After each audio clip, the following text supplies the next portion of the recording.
very happy to express my gratitude to all of you for being here and to start our seminar on remembering in the future policies and practice of remembrance to prevent mass atrocity. Welcome on behalf of the European Parliament, on behalf of the Alliance of Liberals and Democrats for Europe, which is the third political group in this institution. I'm one of the vice presidents. Welcome also on behalf of my colleague Ivo Weigel, who co-hosted this event. A lot of thanks to Alfonso Giordano and his collaborators who have actually organized most of the activity of this morning and this afternoon, and also to Alessia Dinucci in particular and the rest of the staff. My office has taken care of the logistics of this conference. I think this is the very right place, the European Parliament, to discuss what we are going to talk today. This institution is the direct consequences of a genocide to some extent. The entire European Europe construction has been conceived as a sort of answer to match the incapability of European people to live in peace for the last more than 2,000 years, most likely. Mr. Deng, you come from a very beautiful country and from such a striking professional and individual background. And you know very well that European civilization is very proud of itself, of all what we achieved, but at the same time we should not forget that we had more than 2,000, if not 3,000 years of mutual domination and lasting, continuing civil war, where we had a number of genocides that have been perpetrated in our continent. We can do very little today to eliminate the sufferers of the ones who have been killed, who had pain. We can certainly take the legacy of the past and also taking advantage of the European project, today's European project, much more united project, cultivate, take care of the memory of what has happened until very, very recent. Having said that, remembrance,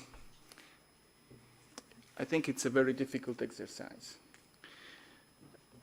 It is not, first of all, a goal per se. We don't remember just for the sake of remembering.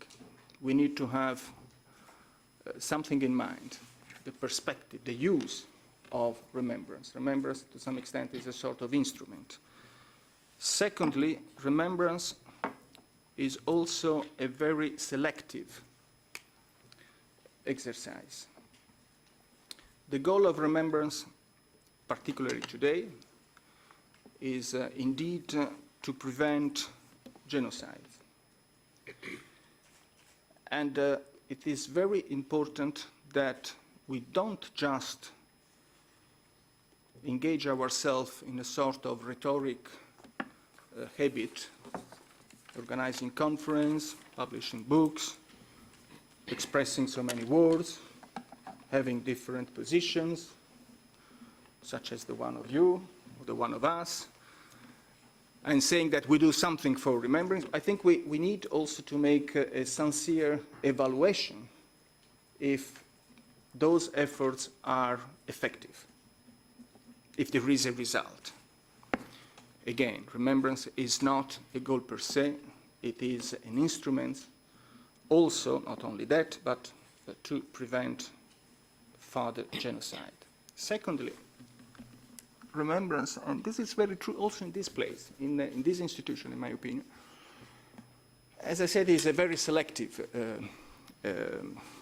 thing. There is a number of genocides that are completely neglected. We never talk about. For instance, the extermination of the entire Qatar community, religious minority, southern France, exterminated by what was the Catholic and the kings close to the Catholic Church at that time. Nothing has been left of what was a sincere expression of a religious belief. And the memories of the Qatars, by a large extent, has been removed by our school books, by the political statements, by our memory.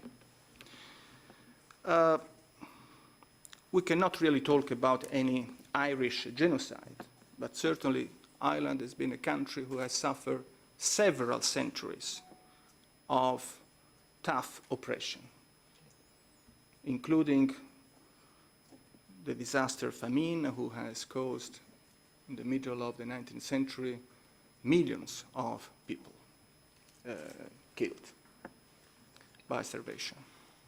And again, this is not really something that, at least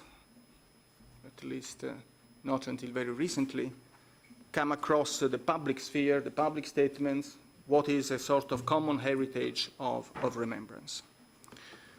Or talking about yesterday genocide, Rwanda, there has been certainly responsibilities, I don't think by the European Union as such, but certainly by some of our member states.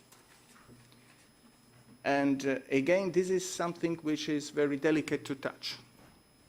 There is not, once more, a public debate. There has been a different reactions in our political world, country by country, on what happened in Rwanda and the different responsibilities that have been taken place there. But in my opinion, it is an area of darkness for Europeans. So there is something we like to remember and something we are much more careful. Moreover, there is a memory of the victims, but there is also a memory of the righteous, of the just, of the people who tried to help. And that was what we celebrate yesterday with the very first European Day of the righteous people, the ones who have saved, risking their own life. They have saved not only the Jewish during the Shoah, but also Armenians, Rwandese, Cambodian, in the different historical circumstances. I think it was a very important initiative that, with other 3 colleagues of mine, I've taken last year in order to establish this Righteous Day across Europe, because it is also very important to stress the positive examples, the courageous peoples. Part of the remembrance is the pain, part of the remembrance is also the solidarity, and the fact that there are people who are able to liberate themselves from all kinds of cultural, political influence in their own political and social context, and to assess by themselves what is right to do and what is not right. Third, the selective memory not always applies to the ordinary situation, the ordinary citizens, the ordinary people, which is again something that once more we learned in Rwanda. A genocide is often perceived as a story of monsters, of a few fanatics taking the lead and getting behind themselves a mass of people, of mad, violent, bloody politicians. But after all, experience shows that a genocide is also a matter of neighbors, journalists, bureaucrats who cooperate with no sense of guilty and then sleeping quietly over their nights with the authorities, ordinary citizens. And I think one difficult challenge of remembrance is also to take care of what Primo Levi defined as the gray zone, the gray zone. I'm always impressed by the example of this 101st Battalion of the Auxiliary Police from Hamburg. Those were 500 people recruited by the Wehrmacht in 1942. 500 people, auxiliary police, none of them members of the Nazi Party, none of them a fanatic, none of them has ever taken a part in kind of activity, certainly not very indoctrinated or ideologized people. Most of them, they were the middle class of Hamburg, shoppers, simple people. They were not sent to the front. They didn't engage themselves in the battlefields. They were asked to carry out a much more simple and terrible task, to execute the civilians which were captured. Those 500 people, between July 42 and November 43, have exterminated 83,000 Jews. 83,000 for only 500 people. 3 of them asked to be exonerated by this atrocious task of executing people, and they were allowed to do so with no problems. But most of the others, they apparently enjoyed very much this exercise, to the extent that some of them invited spouses, fiancés, to come across in Poland, where they were based, and to see how fun it was to kill. None of them, except 5 sub-officers, were judged after the war. There has been a trial in 1948, and not for the execution of 83,000 Jewish, but just for the execution of 78 Polish citizens. And their story, I think, it's particularly challenging to our conscience, because it proves how ordinary people without a proper remembrance can actually be so easily transformed in killing machines. Final point, when we talk about selective memory, we need to have careful attention to be paid to places and faces. And this is also a challenge for the European Union, because we have some programs, we have some schemes in order to support proper preservation of the extermination sites, and also some way in order to valorize, so to say, the experience of the ones who have survived, the ones who have been witness. But again, when we go across Europe and we look to some of the extermination sites, I have to say, personally at least, that not always we are able to preserve those places in the right way. Sometimes they are transformed in some kind of touristic horror attraction places with mass of chaotic business taking place there. Well, nevertheless, I think that we have overall a successful experience. We are probably, with all the different efforts which have been made so far, we have approached what is likely to be a sort of a free genocide society. Even with the Rwanda genocide, which is yesterday's experience, I think it's very unlikely that today in the global world, with the international community certainly much more taking focused attention, paid attention on what's happening, that another genocide will actually take place. But how many efforts actually to try to really achieve this result? And this is something that needs a multidisciplinary, a pluralistic effort. There is the role of the institutions, there is the roles of the academic experts, but there is the role of the media, which is crucial, of course. There is the role of the schools, of the entire education, school books, entire education system, and so on. And certainly, it is true that probably we are approaching for the first time a free genocide society, but it's also true that history proves that there is no unreversible process, and that we need to pay all proper attention to that. I also think that remembering and the preservation of the memory, it is an instrument to prevent further genocide for the future, but it is also a way to shape our identity. To set a number of ethical principles, to shape values, and to make those values actually implemented. The publisher of Thomas Mann gave a very strange definition of what is, in his opinion, a European.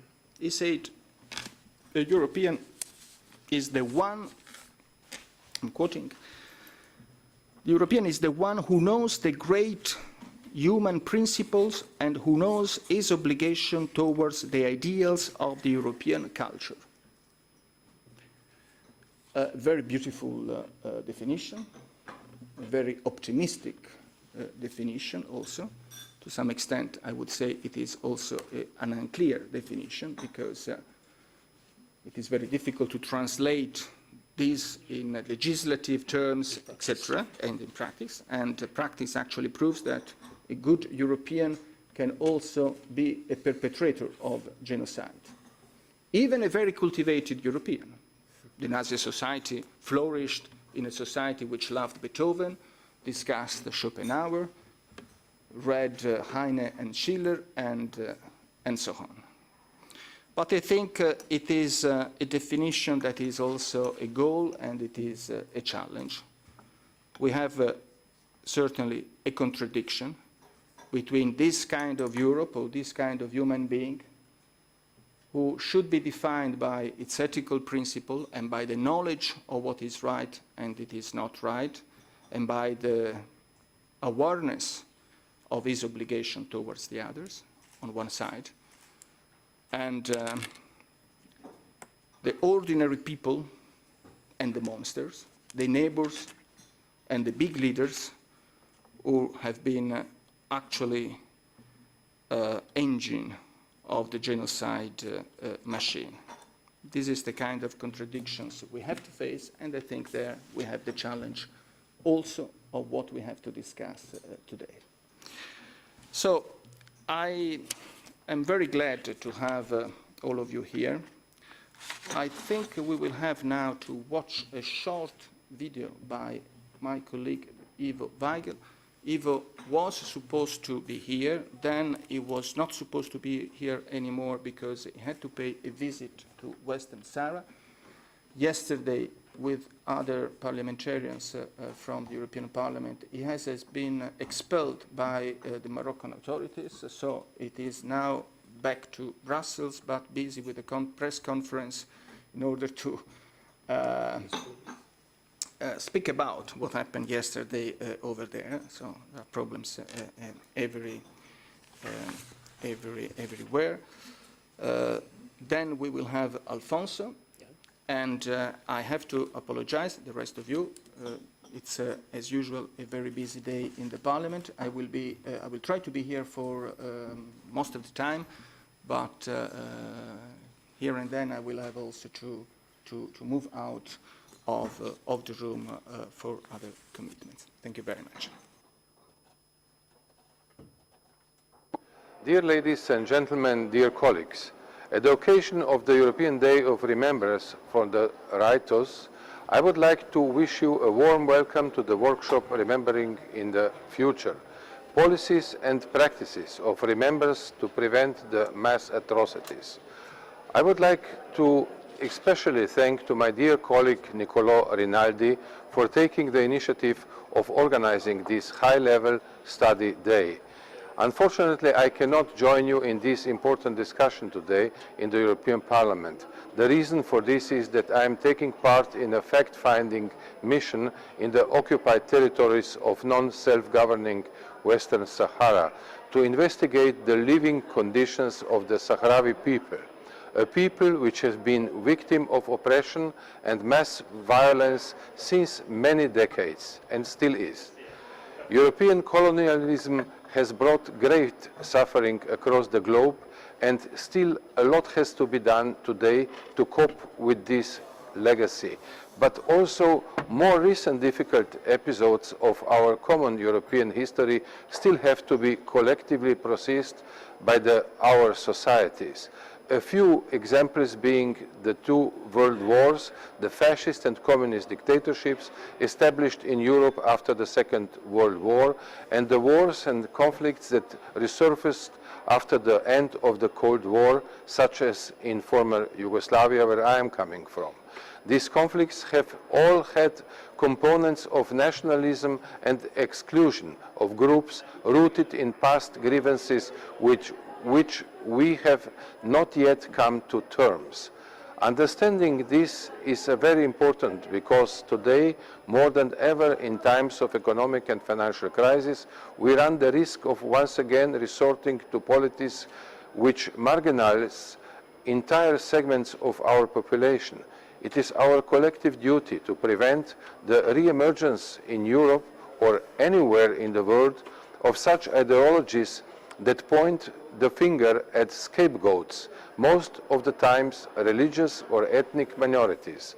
Examples of the past have clearly shown that hate speech is often the first step to taking violent actions against marginalized minority groups. Wherever the situation exists, where two or more people, two or more religions, two or more cultures are confronted, the only acceptable policy and relation is a policy and relation of compromise, acceptance and tolerance. We Europeans need healthy politics of remembrance, but also practical prevention mechanisms against mass atrocities in the future. Remembering the past brings a lot of responsibility with it. Honoring victims as well as taking the necessary steps to assure the fulfillment of international justice is often a path filled with obstacles and challenges. The first step to reconciliation is without any doubt the establishment of good neighborhood relations. In this sense, the European Union has already accomplished a lot, but it must not stop here. The EU was itself established as a peace project, and even in recent years, the enlargement policy has proved to be one of the most effective and successful practices in bringing stability and friendly relations to the European neighborhood. It is very important that we continue to explore other practical mechanisms and policies that allow us to effectively deal with our past in order to successfully build our common future. This is the only way to ensure that no European will ever again accept to be a bystander in the face of injustice and atrocity. Dear colleagues, I wish you a fruitful discussion and a successful workshop, and I am looking forward to reading its results. All the best.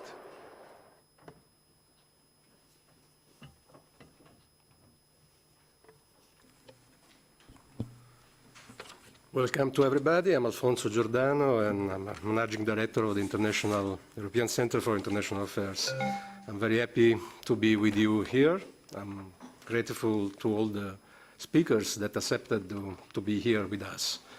First of all, let me thank Niccolò for his support in organizing this kind of events. Without you, it was not possible to organize all this. And just a few words. I don't want to take much space and to leave space for the speakers around the table. Our center is a network of researchers working on new ideas, new projects, new researches. And if you look at the brochure you have in the folder, our motto is values, interest, and solutions. And speaking about values, I was with Andrea thinking, what about this center? What is the main objective of this center? And it was clear that one of the things is reconciling values with interest. For sure, the protection of human rights, the defense of human rights is a value, is the value of the European Union.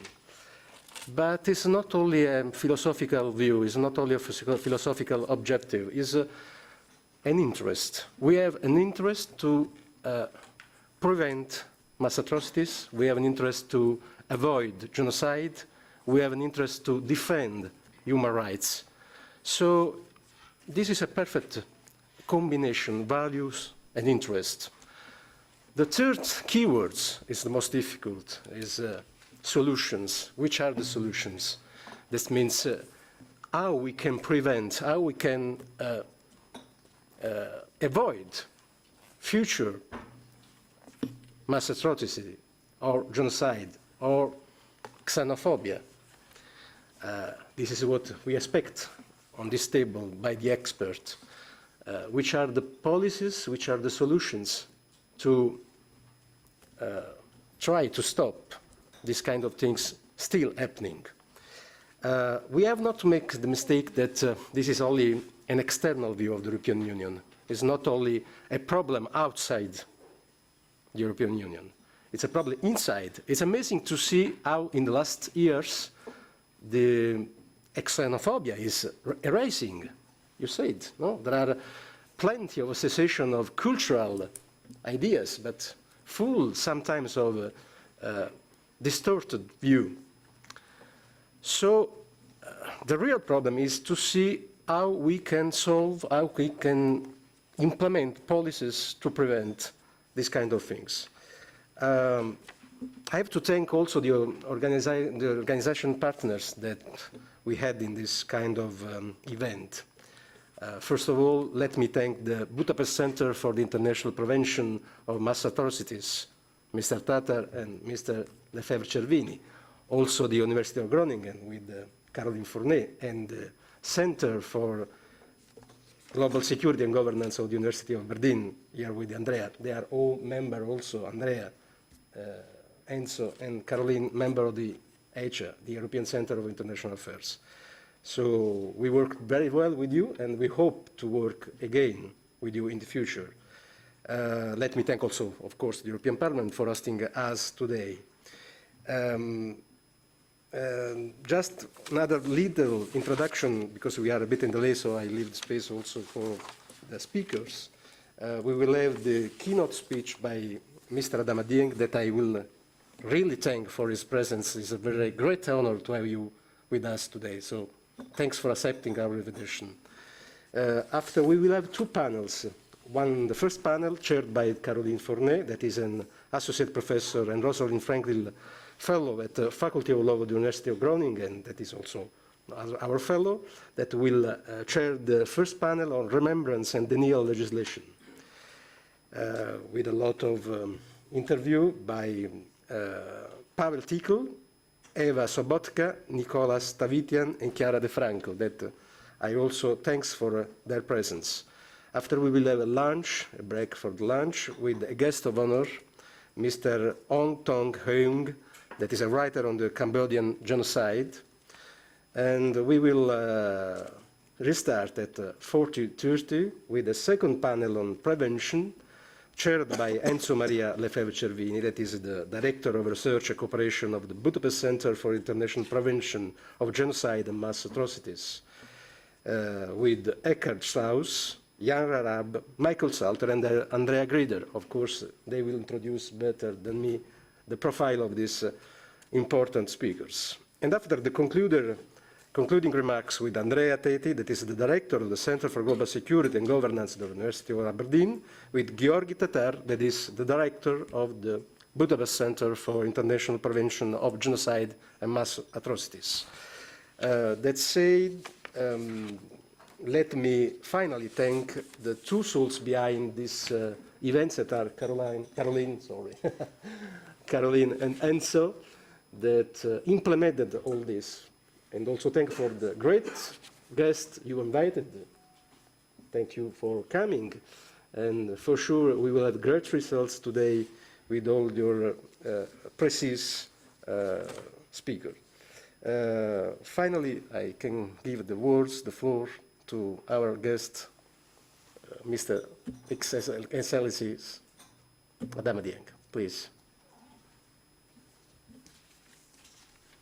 I thank you very much, the Honorable Rinaldi, Giordano, ladies and gentlemen. Let me start by expressing my gratitude to the Alliance of Liberals and Democrats for Europe and to the European Center for International Affairs for the opportunity to participate in this important event. I'm honored to be speaking to the European Parliament, which itself embodies all that is positive about overcoming what is negative in past history and about charting new beginnings. The European Day of Remembrance of the Righteous reminds us of the importance of building the future upon the foundations of the honorable actions of those who stood up against hatred and terror in order to save lives, often suffering terrible consequences for their courageous actions. This commemoration also reminds us that it is not enough to remember what happened in the past. It is also essential that we learn the lessons of the past and to put in place measures to prevent any likelihood of recurrence. This is why the title of this event is so appropriate. Remembering is only useful when we take what we remember forward. Remembering is only useful when we remember with thoughtful intelligence, understanding when and why events took a wrong turn and why certain decisions were made, assessing how we could have avoided such situations, and putting in place the medication before the social or political patient reaches a critical or even a negative condition. 6 weeks ago, I was in Paris, where I had the honor of participating in an event to commemorate the Holocaust. At that event, I reflected on the powerful impact that my visit to the Shoah Memorial in Paris has made on me. That was the first time I visited that memorial. I was particularly moved by the wall of names, a wall with the engraved names of 76,000 individuals, among them 11,000 children, who were deported from France as part of the Nazi plan of destruction of Jews in Europe. The Holocaust provided us with many tough lessons. It also provided us with a wealth of information. One key fact that we can take from studying the Holocaust is that genocide is a process that requires a plan. And a plan does not come out from irrational thought or a spontaneous outburst. Plans for the physical and cultural elimination of the Jews from Europe in the ultimate form of the Holocaust find their deepest roots in the marginalization and discrimination that was nourished by the Nazi through their ideology. Mass murder was only the last stage in a long process which started with the identification of Jewish persons as distinct individuals, discrimination against them in the workplace, confiscation of their homes and property, dehumanization, and their concentration in ghettos. Genocide is a process. A process has plans, steps, policies, deliverable, bureaucratic responsibilities, timelines for implementation. The final solution puts it all on display for us to learn from. The lessons of the Holocaust, however, remain to be fully learned. The 20th century has given us all the tragic examples of atrocities that could have been prevented. We did not prevent the killing in Cambodia. We failed to prevent the genocides of Rwanda and Srebrenica.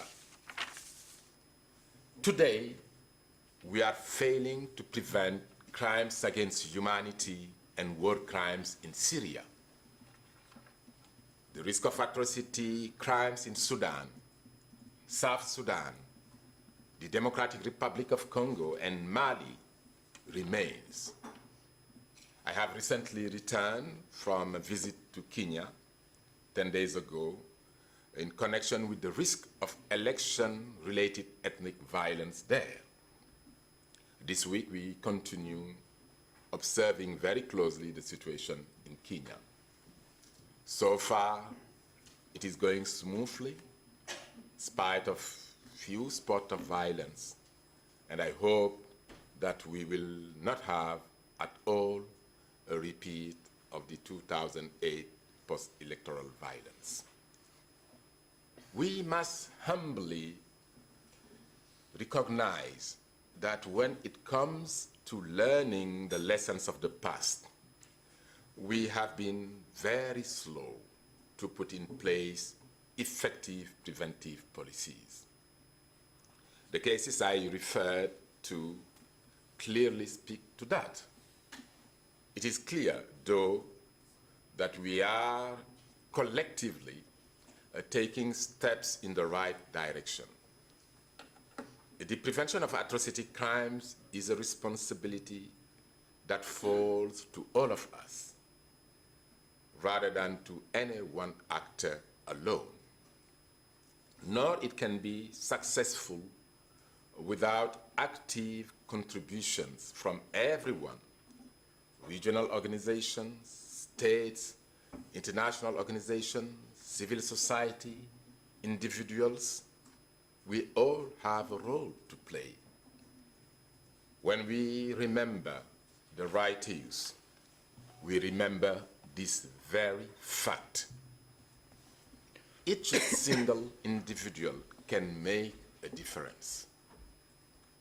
If we hold that to be true, we must subject ourselves as institutions to do to the same degree of exigency as we subject ourselves as individuals. We can and we must do better. At the United Nations, the question of how to do better at preventing genocide and other atrocity crimes was at the core of the lessons learned exercise that the General Assembly and the Secretary General conducted when it became evident that the international community, including the United Nations, had failed when it did not prevent or halt the genocides in Rwanda and Srebrenica. Inquiries into those two cases made direct links between the assumptions of responsibilities on the one hand and the will to change on the other. The reports of these inquiries generated a number of policy discussions and decisions at different levels. Ultimately, this resulted in the appointment of a special advisor on the prevention of genocide in 2004. That was 10 years after the Rwandan tragedy. The office that evolved to support the work of the special advisor has embraced also the task associated with the further development and implementation of the responsibility to protect.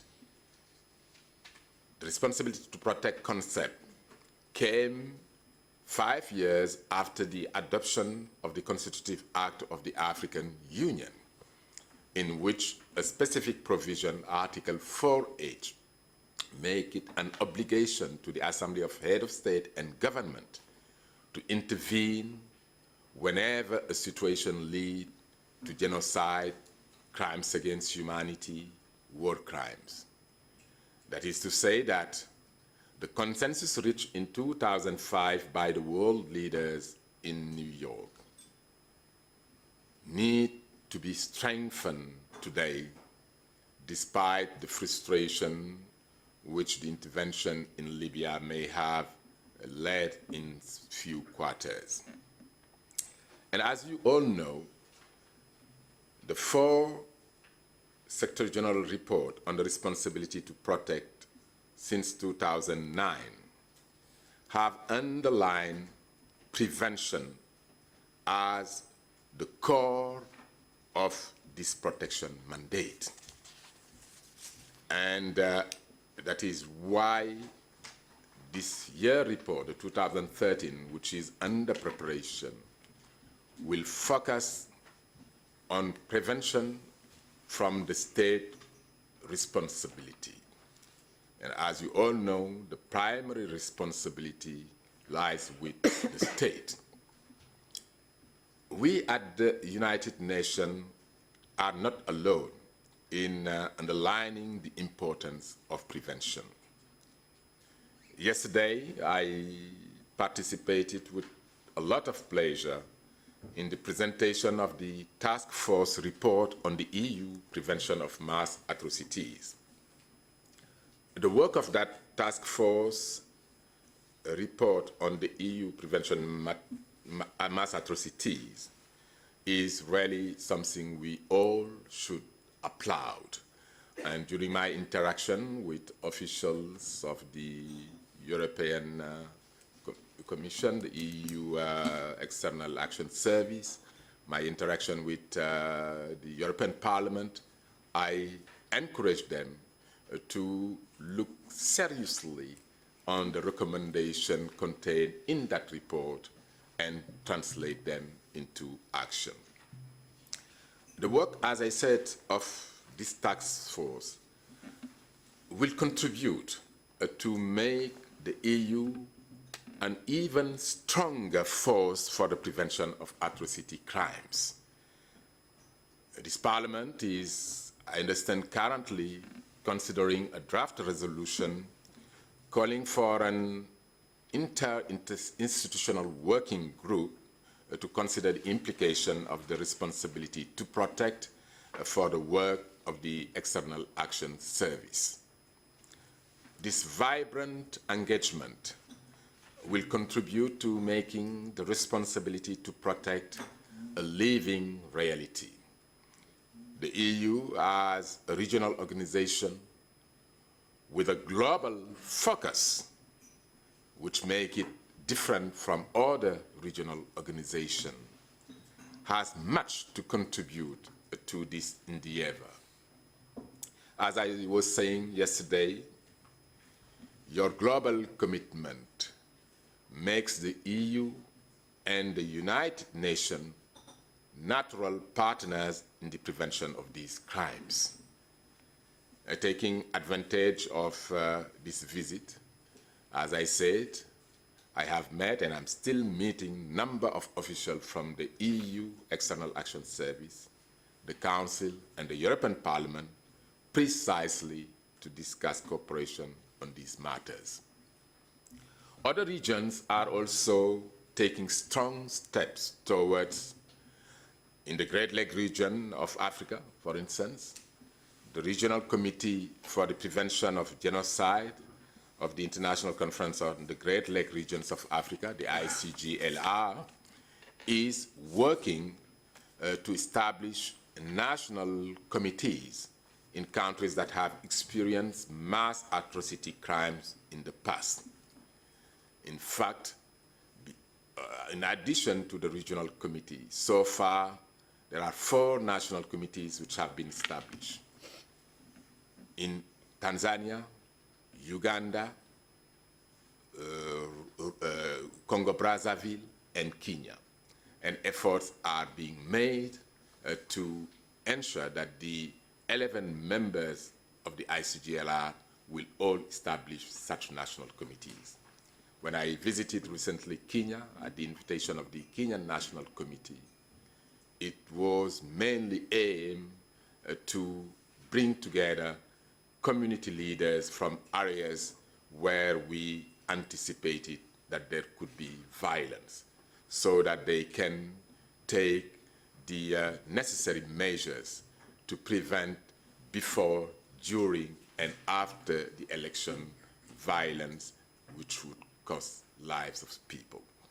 And I think that is what we need today, building bridge between early warning and early action. And that is why I have been insisting throughout my discussion with the European official on the need for the European Union to include the atrocity prevention lens all across the board in dealing with important issues, in dealing with development, in the discussion on every matter, because that is the way to go about. Had the United Nations had used that approach in the early days, we would have certainly avoided the Rwandan tragedy. We would have avoided certainly the Srebrenica tragedy. I recently visited West Africa, and I encouraged the Economic Community of West Africa States, ECOWAS, to follow similar steps as in the ICGLR region. The African Union has also adopted my office assessment methodology to identify the risk of genocide. And you all know the OAU at that time acknowledged its failure.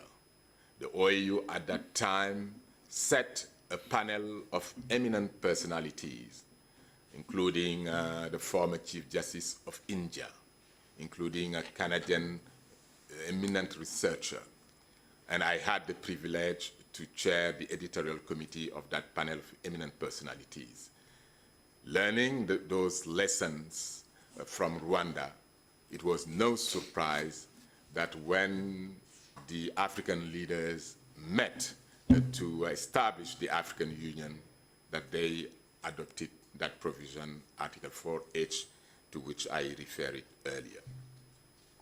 In Latin America also, a regional network on the prevention of genocide and mass atrocity crimes is working right now to adopt a common curriculum for education on prevention. This will now be implemented in the 18 participant states of Latin America.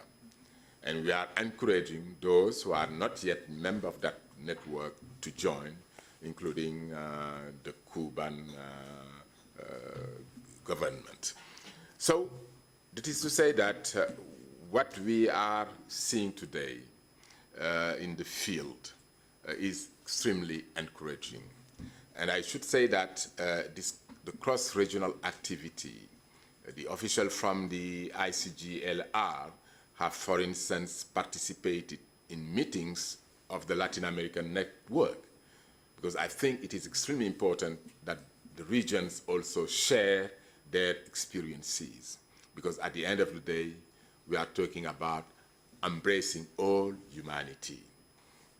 The Inter-American Commission on Human Rights has hosted colleagues from the ASEAN Intergovernmental Human Rights Commission for conversation on how to address human rights protection issues. A couple of days ago, there was a meeting in Phnom Penh, which I have not been able to participate physically, but I did address them thanks to the new technology by video. And to say that we have certainly a lot to share throughout the world.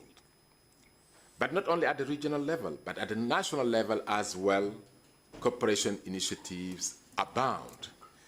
Australia, Costa Rica, Denmark, and Ghana led an initiative of national focal points on the responsibility to protect.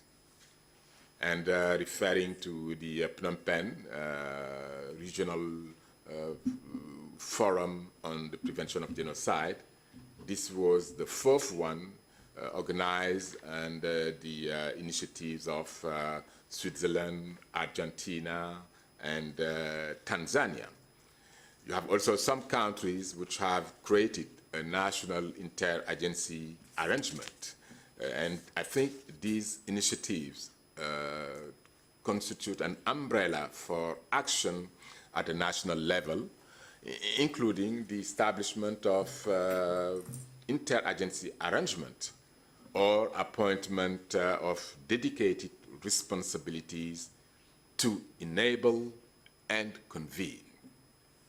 And I should say that even President Obama last year enacted the establishment of what is known as the Atrocity Prevention Board. And I think this also shows that we have all, at all levels, to take initiative aimed to prevent atrocity crimes.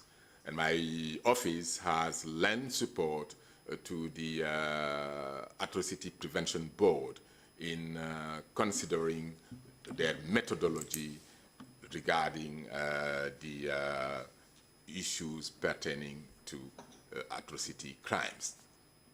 But also at the United Nations, the groups of friends of the responsibility to protect, which is co-chaired by the Netherlands and Rwanda, is active in promoting this principle in the work of the organization. EU member states are present among the friends of the responsibility to protect, and they are active in all these forums. And I'm extremely pleased to report that the groups of friends have even decided that a Western country can't join the groups of friends unless it brings along another country from other regions. And I think this is an excellent way of getting others to commit to strengthen this responsibility to protect. What I'm going to say will sound very obvious, but I believe it is still worth saying again. Prevention requires active engagement. In the next panel, we will hear about the importance of taking active steps to promote legislation that addresses the key issues. My office has a framework of analysis that identifies clusters of risk factors relevant to assessing the risk of genocide. And right now, we are also working on a framework of analysis regarding crimes against humanity and war crimes. But beyond the monitoring and assessment dimension of this work we are doing, using such tools help us also to identify measures that can be taken to address those risk factors. Our concept is the following. If genocide is a process that does not happen overnight, and if you can identify the risk factors associated with that process, you can, therefore, put in place measures to mitigate them. Some of them will relate to structural issues, some to operational. Dealing with discrimination against particular group, for instance, may require amending legislation and making changes to educational policies, and then ensuring implementation of those measures. Acting preemptively also means identifying the right partnerships and making the best use of the capacities of different partners in the different cases. The task force report that was presented yesterday, I refer to it as another example, provides a candid assessment of the tools at the disposal of the EU and of the partners the EU can benefit from on this matter. Partnership can be political and operational, no doubt.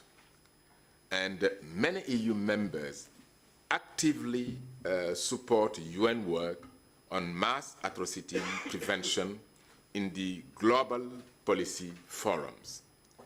Some of them also support specific projects financially.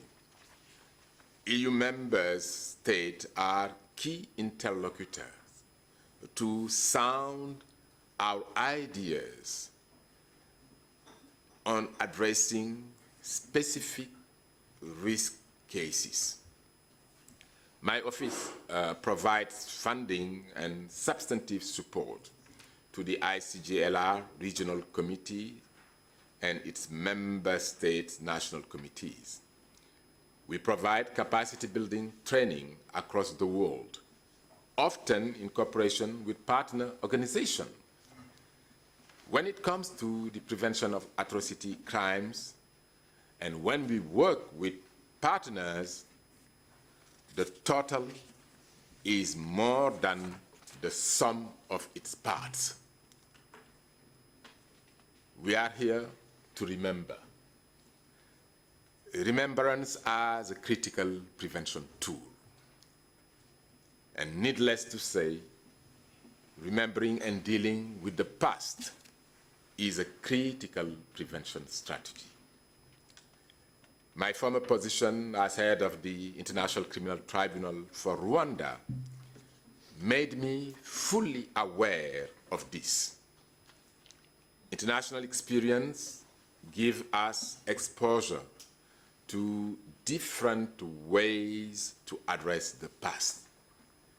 In some cases, as the experience in Latin America suggests, revisiting initial positions contributes to creating stronger societies and stronger commitments.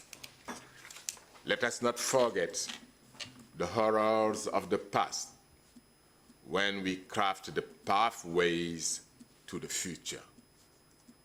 In our world, we have the luxury of being able to learn from the experiences of a number of countries, and we should take full advantage of this.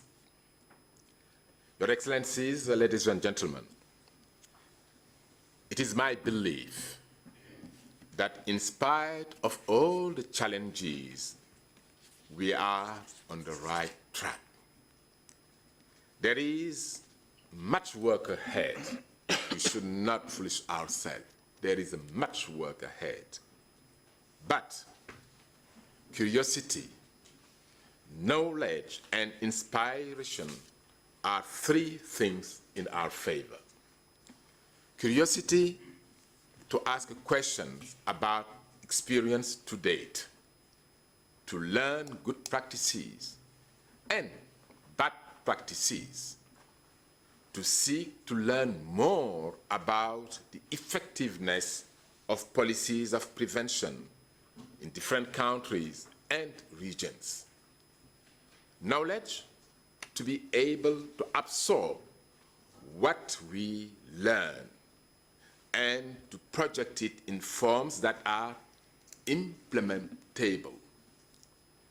Knowledge also to understand what cannot work, where we need to do better, what are the questions we don't yet have answer for. And I have no doubt that the discussion which is going to take place this day in this room will contribute to strengthen that knowledge we are looking for. And finally, inspiration. Inspiration to never rest in seeking to do the right thing. Inspiration to be challenged by the work of those who are genuinely making a difference. Inspiration to be gained from individuals who, like those we are honoring today, were in the front line of the war between life and indifference, and choose life. Many thanks for your attention. Thank you.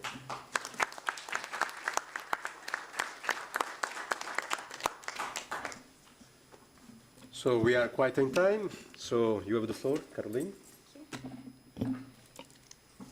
Okay, can you hear me? Yes. Good afternoon now, I guess it's after 12.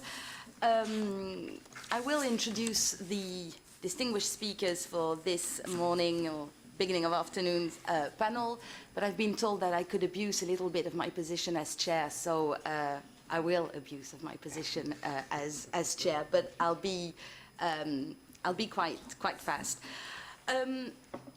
I'm very happy to be here today, and I say happy and at the same time a bit sad as well, because I'm thinking, well, we are in 2013 and we are still there, talking about the necessity to remember, the necessity to prevent mass atrocities. It still seems to be, or it is, a very important topic, precisely because, well, remembrance is still not completely assured, and because mass atrocities are still happening, even as we speak now. So we have quite a nice catalogue now of declarations, resolutions, conventions, treaties, legal instruments, political commitments, and yet at the same time we still have the mass atrocities going on. So I'm playing a bit devil's advocate here, but saying, well, is it all really worth it? The panel this morning is remembrance and denial legislation, so clearly the legal tools. I'm a legal scholar myself, and I've questioned quite a lot if law was indeed the right tool to ensure remembrance and to ensure the punishment of denial of past genocides, possibly past mass atrocities as a whole, but past genocides most importantly. I'll read you a very quick quote from the expert on the law of genocide, William Schabas, and he wrote, that his own views on the complex issue of anti-denial legislation has evolved over the years, and they may change in the future too. Sometimes I found myself sharing the opinion of the last persuasive person with whom I have spoken, my perspective tilting in one direction or another. I find myself torn between the militant anti-racism of punishing denial and latent libertarianism that bristles at any attempt to muzzle expression. I think that at various times in my life, I have argued for both extremes on these issues. Now I find myself somewhere in the middle. My preferable compass, international human rights law, seems to have two needles that point in opposite directions. And I think a lot of us, legal scholars or not, who have engaged with the issue of genocide denial have found themselves in the same position as Professor Shebas, hesitating between punishing or a form of tolerance. So the panel today is remembrance and denial legislation, and the problem for a legal scholar is that none of these two concepts are actually legal concepts. Remembrance is not a legal concept, and genocide denial is not really a legal concept as well. We have yet to have a proper international legal definition of what is actually genocide denial. And that's the first problem with punishing genocide denial. It's a theoretical one. What is it? Quite famously, we have a definition of genocide in the Genocide Convention, and the Genocide Convention ignores the issue of hate propaganda. So we don't have genocide denial in the Genocide Convention. That is a problem for quite a few scholars, because a close look at denial enterprises shows that probably genocide denial is actually part of the genocidal pattern of occurrence, that it's a logical step in the genocidal modus operandi to perpetrate the crime and then deny that the crime was perpetrated in order to better destroy the group. If you deny that the crime happened in the first place, you also deny that the victims ever existed, and then you complete the destruction of the group.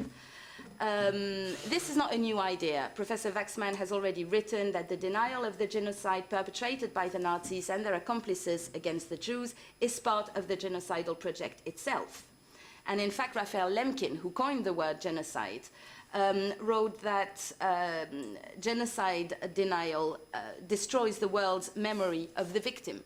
And this is exactly the genocidal aim, to destroy the world's memory of the victim. And genocide denial would fit in even the definition of genocide that we have now. It could fit in the direct and public incitement to commit genocide. It would also fit in the notion of mental harm. So genocide denial could be included within the wide ambit of genocide and be recognized as the final step in the genocidal plan. Genocide denial could also be seen as a valid exception to freedom of expression. There's been a lot of debate on this, notably with the adoption of memorial laws. And the French case here is quite interesting. Actually, a look at the different domestic legislation shows that quite a few states have anti-denial legislation. It's actually not the most popular domestic reaction to punish genocide denial. And these laws are extremely controversial. In the French example, when France adopted its loi Guessot in 1990, prohibiting the denial of the Holocaust and the falsification of history, that was at the time very controversial. When France decided to recognize the Armenian genocide in 2001, that was extremely controversial as well. And then a few years later, France decided to prohibit the denial of the Armenian genocide, and I'm sure you all read about the whole controversies around it, leading to the abrogation of the law as a whole. One of the main arguments against these laws were based on the idea that historians should have the freedom to work, and that freedom of expression should be respected. And this did prompt the question of whether, again, is law the right tool? Because these memorial laws are controversial, and then if their application kind of inhibit the possibility of historical freedom and of the freedom of research, then obviously that would be a problem. Except that when one has a look at the case law before French courts regarding the law prohibiting Holocaust denial, judges actually do not prevent historians from doing their jobs. What they do is they impose on historians obligation of professionalism and obligation that they shouldn't falsify history. The loi Guessot prohibiting Holocaust denial is still very much in force in France, and well, from what I can see, the Holocaust is one of the best documented and researched events, so it hasn't stopped historians from doing their job of historians. So the reasons why the law prohibiting the Armenian genocide has been abandoned and abrogated are quite obscure and probably pertain more to political reasons than actually legal or historical reasons. But the problem with these laws now, and France, I think, is just an illustration, is that we end up in, with the legal situation where we have officially recognized genocide, protected from denial, and other genocides, which happened, but are not really recognized as such in the legislation, and are therefore not protected from denial. And well, this is obviously quite unsatisfactory, and a huge practical problem to ensuring remembrance and ensuring the punishment of denial. And the real question then that we end up with is law the right tool to make sure that the past is not forgotten, and to try to make sure that past mistakes are not repeated. The wall of names has been mentioned this morning, in particular the one in Paris, and probably for society as a whole, seeing this wall, whether the one in Paris or in other places in the world, has maybe more impact than a legal instrument that, you know, not a lot of people actually heard about. But today we're here because to commemorate the European Day of the Righteous, and there's been a declaration adopted, and I think one can only be happy about the adoption of this declaration. And the only thing I would add to finish is that we have, however, to make sure that the adoption of these instruments, declarations, treaties, are actually followed up by clear implementation. Because if they're not, then they're just declaration of good intentions with the only aim of cleaning the consciences of those who adopt them. And I'm not sure then that makes the international community much better than the people who impede remembrance or who deny the crimes.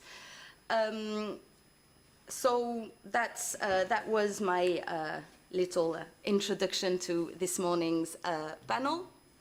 And I'm very pleased to be introducing the following very distinguished speakers. I would first like to thank Alfonso, because he did introduce them first a little bit, which makes my job much easier in terms of pronouncing the names, hopefully. So we'll first hear from Mr. Pavel Tikal, who is a policy officer. He studied sociology at Charles University in Prague and at the graduate faculty of New School for Social Research in New York. And he's been working at the European Commission since 2005. We'll then hear from Eva Sobotka. She is currently the Networking and Human Rights Coordinator in the Department of External Relations and Networking at the European Agency for Fundamental Rights. And her areas of expertise include quite a lot of work on Roma and travelers, as well as on anti-Semitism. We'll then hear from Mr. Nicholas Davitian, who is the EU representative of the Armenian General Benevolent Union and the director of the company Voice in Europe. He graduated from Princeton University and has worked with numerous organizations at the European level on issues relating to human rights, minorities and diasporas, international relations in Eastern Europe, the Caucasus and Turkey, as well as on environmental and other policy areas. And finally, we'll hear from Chiara De Franco, who is currently Research Fellow at King's College London in the Department of War Studies. Her recent publications include Media Power and the Transformation of War and Forecasting Warning and Transnational Risk, co-edited with Christophe Meyer. So without further ado, I will now leave the floor to our first speaker, Mr. Pavel Tickle. Thank you. Good morning, and thank you for the invitation. Well, what I will talk about briefly is not so much the legal aspects of the remembrance, but I will talk more about the work or the activities of the European Commission. Soon we will be also in a situation where we will have no witnesses of the major tragedies or catastrophes, or whatever you call it, of the more recent history, and especially Holocaust. And that, of course, is a complex issue, because how you deal with the cultural memory and its interpretation in different member states, in different European countries, in different European contexts, local, social and political, is a very tricky situation. And I think we're still far from having a kind of European understanding of our most recent past. We have a number of conflicting memories. I mean, you can look at any countries, neighboring countries in Europe, you compare the memories, and you enter the area of conflict almost. Well, there are some good examples, some positive examples, we could say, between France and Germany, but there are many other examples which are not as positive as that. So there's still a huge work to be done. To come to terms with the memory at European level, and also, I would say, at the national level, because you also find the divisive memories at the national level. The political context has also changed since 2004. We can also clearly see that the accent on memory has increased, and this is especially because of the enlargement, because of the 1989, and coming into terms with the most recent past of the post-1945, and that also conflicting with the memory of before 1945. So still quite a long way ahead, I would say. So that's the first aspect, coming into terms with the memory national and European-wise. The second aspect is linked to the European project, the European political community, and Europe as a moral community having a political community as a consequence. The question is, what is the European identity? What is the European citizenship? We have some definitions, some legal definitions, you could say, of the European citizenship. But what we're trying to work on also, vis-à-vis the memory to a certain extent, is to see how we can have a more kind of cultural identity-based, maybe the definition of European citizenship. We have the European identity maybe that comes from the participation in the political process and European elections, and so, even though that's also not so, cannot be taken for granted. I mean, if you look at the latest Eurobarometer and you see the results, you can see that there are quite distinct differences between the member state and the citizens of member states, some of having quite a high level of trust and interest in participating in European elections and being interacting with the European institutions. In some countries, it's less evident. So the idea is here, if we have European identity, the result of the participation in the political process of participation, civic participation at the European level, can we also have it as a result of the reflection on our past and having a kind of basis of a European memory. So these are the two kind of underlining principles or underlining questions that we have when we deal with the remembrance and memory under the Europe for Citizens program. I will just say now very briefly what are the kind of practical steps and the practical activities that we take based on this reflection? Well, first of all, we've been working in the area of remembrance for a number of years, but more intensively since 2007. So since 2007, we have a Europe for Citizens program. This is a funding instrument like many of the other programs in the European Commission. And part of this program is an element, is an action that is dedicated to the active European remembrance. There we look at two issues. We look at the Holocaust and Stalinism. So there already you can also see the kind of political context, because it was traditionally that the European Union had more focus on the Holocaust for good reasons, and since 2004 the Stalinism comes into question as well. There's also lots of interpretation when we get the projects. There's also an interpretation, what is Stalinism, where it ends. You know, if we talk about Securitate in the 1980s, does this come under Stalinism, or what is it assumed? There's this whole area of questions and interpretation that also are somehow part of what we do. We fund about 40 projects per year. You can also see a quite significant increase in interest in submitting the projects. We started in 2007 with something like 100 projects. We are now about 300 projects that are submitted every year, and out of that we fund about 40 projects. These projects, they cover the area, as I say, thematically Stalinism, Holocaust and Stalinism. What we try also is to focus on some strategic areas. So we're trying to see the program not directly as a prevention tool. It's more, even though you have that impact as well with the activities of the program, but it's more as a tool for reflection or memory, because the memory, I mean, we have the, there's the moral obligation to remember, to have the memory of victims, but we also go beyond that in terms of reflecting what is the memory indeed. So not just reflecting the individual victims or the, but also looking at a little bit of what is memory. And since 2010, we also started bringing the organizations that we have funded and some of the academics, historians and sociologists and experts in a group of reflection together. We started in 2010 in Brussels.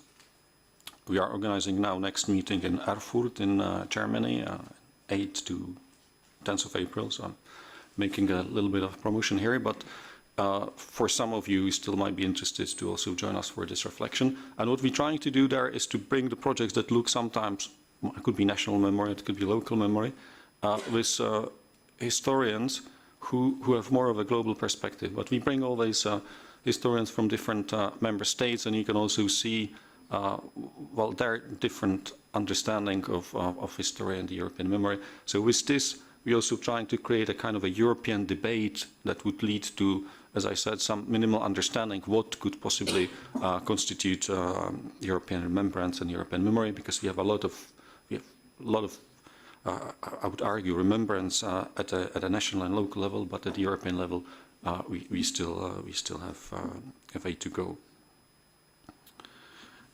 Now, just very briefly, and I'm ending here. You could also see that we're getting more of a political recognition that remembrance, when we started, many people had the same question. Okay, remembrance, well, that's good.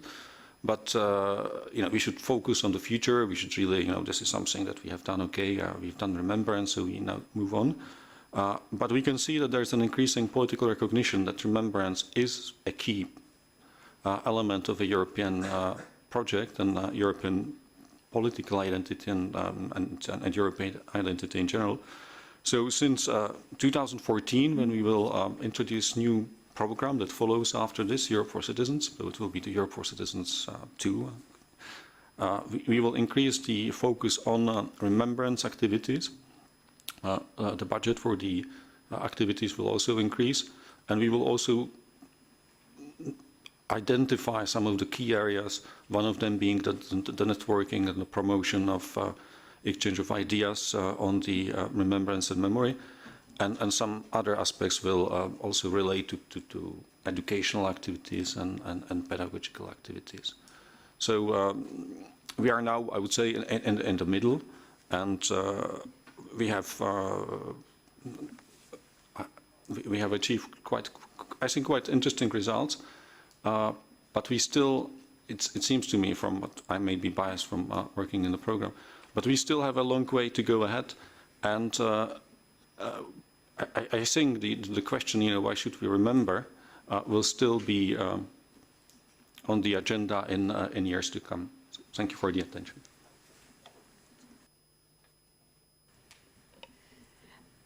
We'll take probably questions at the end, so we'll move on to the second speaker, Mrs. Eva Sobotka. Thank you very much, Madam Chair. Good afternoon to everyone. I will start very much where my colleague Pavel Tichtel left off, and first of all, I would like to say that it is we consider as an agency for fundamental rights extremely important the effort to establish the European Day of Remembrance of the Righteous. And why I'm saying that is that it is sadly so that in many cases, many historical events that we look at, especially the tragic one, we can see that the problem disappears and the solution remains. And in the context of the Holocaust, that has unfortunately very cynical meaning that is still relevant today, and what we are faced today with is leftover of the incredible human potential loss, of the loss of diversity, of the trauma that many European countries went through, and in particular selected victim groups by the criminal Nazi regime. So it is important to highlight in that context the role of the righteous in that historical period and try to learn from that. And it is relatively new effort to highlight the role of the righteous, and it's worthwhile in continuing to. So with these introductory words, I would like to present you today the work of the agency in the area of Holocaust and human rights education, where back in 2006 we noticed that actually over the past decades the historical event of the Holocaust has become a central part of the cultural memory of most of Europe and also other parts of the world. And at the same time we noticed through our monitoring and research activities that there is an increasing need on a part of educators to speak about this particular historical event in a context that helps young people to understand issues that are similar, human rights violation issues that are similar that they are hearing about from that historical period. And at the same time, we were reacting to the absolute lack of any human rights education across EU member states that we have taken note of. And to quote a student from a focus group, just not to use only my words, I quote, "We have never had a lesson in human rights. Human rights are in a subject in lessons, at most in theory, but not in practice." And this was basically the background to which the agency has reacted. We have conducted this project. The project ended last year, so it was a very long effort. The project focused on research into what is the role of the memorial sites and museums in Holocaust education and human rights education. It focused on developing networking between Holocaust educators, memorial sites, and human rights educators and teachers as such, because that also didn't exist very much. So we, let's say, pointed two silos, memory and human rights, and then we were trying to find the bridges which were being made without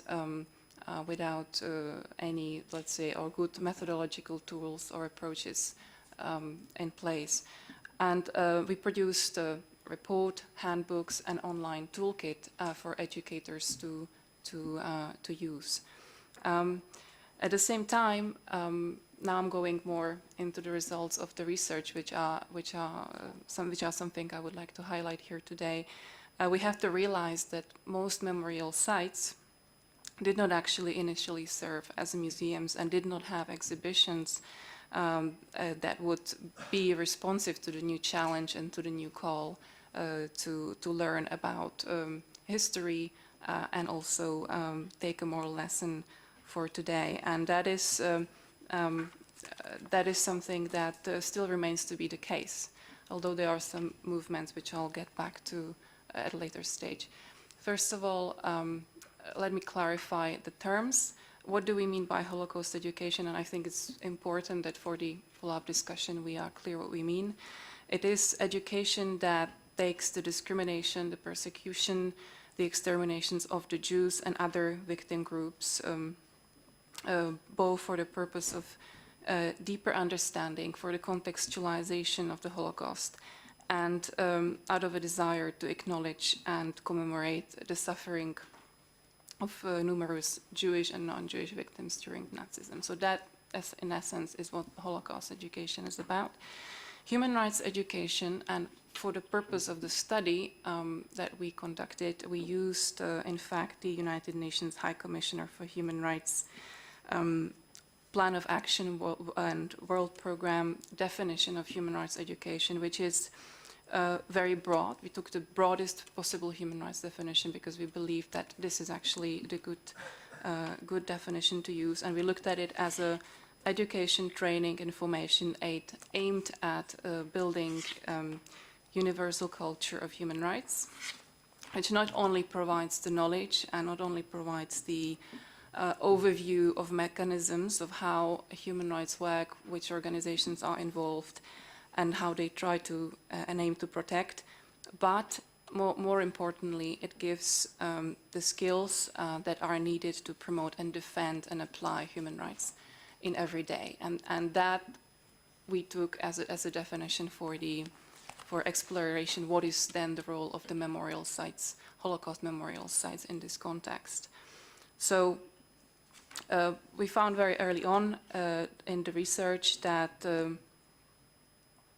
yes, they do touch on contemporary issues, where these visitors groups ask about, okay, this is what happened then, what is happening today, and there is a fundamental lack of programs that would make the bridge between the two, between the history, between today.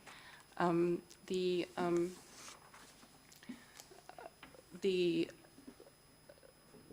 visiting historical sites are therefore providing meaningful experiences. What is important to realize is that it's not only, let's say, the story of the Holocaust, what happened there, but it is also a site which provides a specific context. So each site is different. It's not the case that in each memorial site, a museum, the same took place. So that is something that also needs to be accommodated as well. Most teachers stated that they were against the top-down teaching approach. So again, there was this expectation that students have to and will explore on their own through their own research and projects in schools how issues escalated in the 1930s, leading to the Holocaust, and what are the contemporary human rights issues that that we have to pay attention to as well.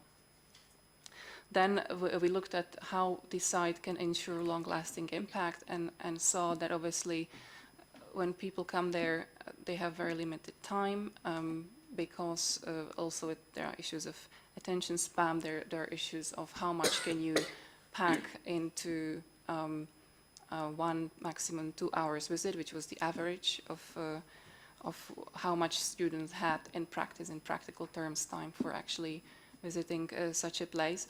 So it very clearly became obvious that it's not only the memorial sites that we're talking about. We need to also already start, if we are serious about remembrance and Holocaust and human rights education at the same time, we have to start in schools. Obviously there is some preparation needs to be made with the students, and ideally a follow-up to the visit, because the objective of such exposure should not be to shock anyone. The objective should be to illustrate already where certain actions, policy decisions, etc., can lead And however, the preparation and the understanding of what has been happening and where it led, the historical understanding of concept, that's something that needs to happen in schools. And then the question was, does it happen to sufficient degree? And unfortunately, it doesn't. The research clearly showed that this is not the case, and I have quoted at the beginning a student saying, yes, we would like to know more, but we have no time in the curricula, one thing, and second thing was also that there is no sufficient enough pedagogies that would actually be implementable. So to summarize the scope of the research, there is definitely a lot being done. There's a lot of initiative on the parts of teachers. There's a lot of interest on the parts of students to go in the direction of learning from history and for human rights today. However, the tools in place are limited to a certain extent. Over the 6 years, we saw some development leading to actually influence of this particular research on several memorial sites. For example, the agency ended up working quite closely with the Memorial Mauthausen in Austria, where we developed pedagogical help with developing pedagogical concept that was then later used by the guides in the Mauthausen Memorial that combine both the authenticity of the site, the specificity of the site, the Holocaust education, and the elements of human rights education. And that is, I would say, a step in the right direction that may be worthwhile being replicated. Now, what is needed for that to happen, also from the research and from dialogue, 6 years long dialogue with memorial sites, teachers, policymakers, the European Commission, I must stress, because we have also held conferences where we brought different practitioners together with my colleague Pavel Tichtel here. What needs to be in place? So there are definitely more resources needed in the memorial sites to develop these pedagogical concepts, because, and I repeat my earlier statement, they were not put in place in order to make such a link, in order to make a link between the history, between the human rights education. That is a very recent development. We're talking about last 20 years, more or less. So that needs to take place. The pedagogical concepts need to be developed, and also a reflection and commitment to changing and adjusting the curricula in schools in member states needs to happen. There are examples. The report which I brought today lists some examples to build on, but it's not systematic enough. And for the agency, I can say that we will certainly continue focusing on the topic, and we are moving in the direction of looking at developing training modules and material for professional groups, because I think it was the earlier morning speaker who stressed, yes, the genocide does not happen on its own. It has its actors, it has its active actors, and often, and in the case of the Nazi regime, it has been the bureaucracy, and that is important to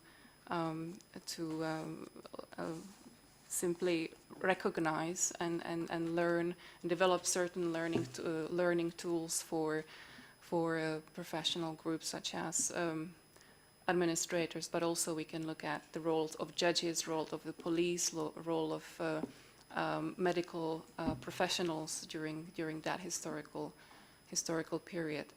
And to conclude, I would like to also comment a little bit on the point that was raised earlier and about the bad against the good. I mean, one cannot work and operate reliably enough with this kind of dichotomy. This is not useful in the context of human rights education. It is not historically true with regards to the Holocaust. So One perhaps a bit provocative example that I'd like to draw attention to comes from the 1960s, where one social psychologist, Milgram, has conducted an experiment. It's an experiment that looks at how people follow orders and under what conditions. And to cut the story short a little bit, because I'm sure you have also heard of it, he found that in 80%, it was tested first in the United States, 80% of respondents would have willingly caused pain to others and followed simply orders. And the experiment was, there were some ethical issues, fine, but it was then replicated in other countries, more or less with the same results. So one cannot really sort of, let's say, comfortably store the good and the bad on one side, but look at the issue in its complexity and look at different motivations. And that's precisely something that the human rights education, if strengthened a bit more across curricula and in the memorial institutions and museums, could help with, because especially when one takes the broad definition that the OHCHR is promoting, that it's about getting skills, it's about getting knowledge, and it's about getting practical tools for how responding to similar situations. Thank you.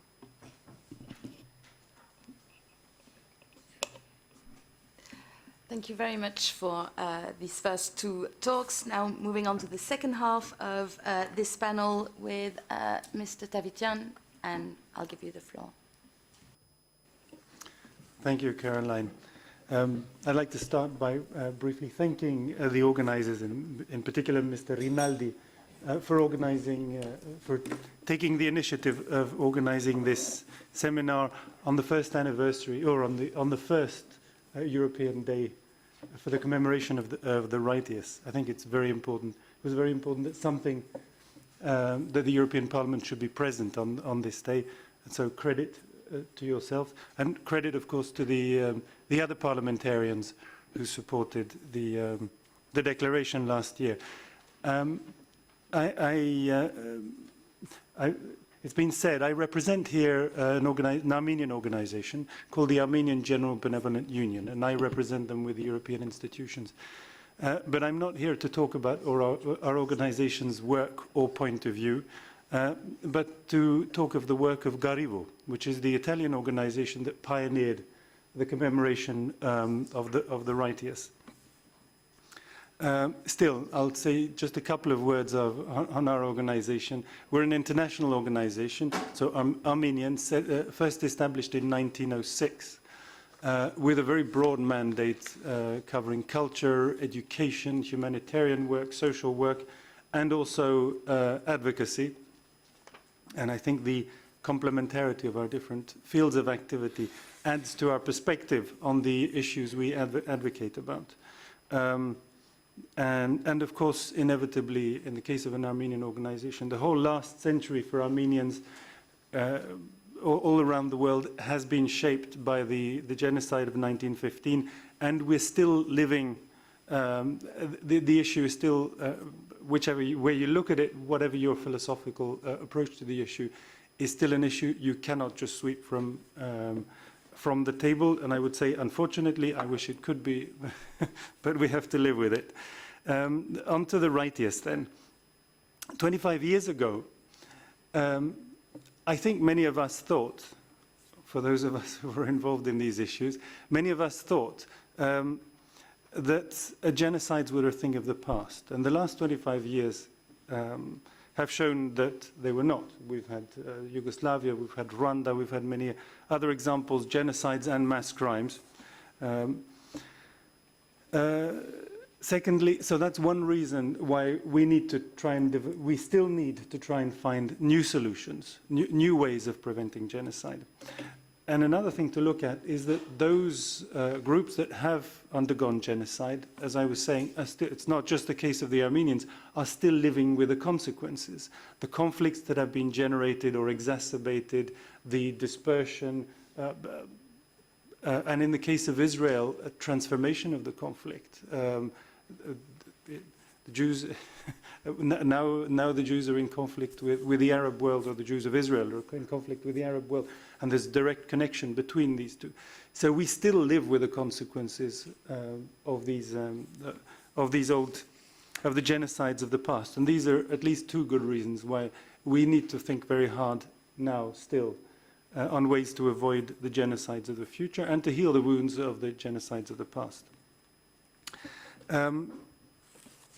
Since we're going to talk of the righteous, maybe I should start by giving you a few examples or refreshing your memory about who the righteous might be in practice, and then we'll go possibly into definitions. Everybody knows about Oskar Schindler, made famous by Spielberg. We also know about Raoul Wallenberg. I saw the Raoul Wallenberg room is right next door. So that's also very appropriate. In the case of 1915, very famous righteous is the US ambassador to Turkey to the Ottoman Empire at the time, Henry Morgenthau, who fought very hard unsuccessfully to try and stop that genocide.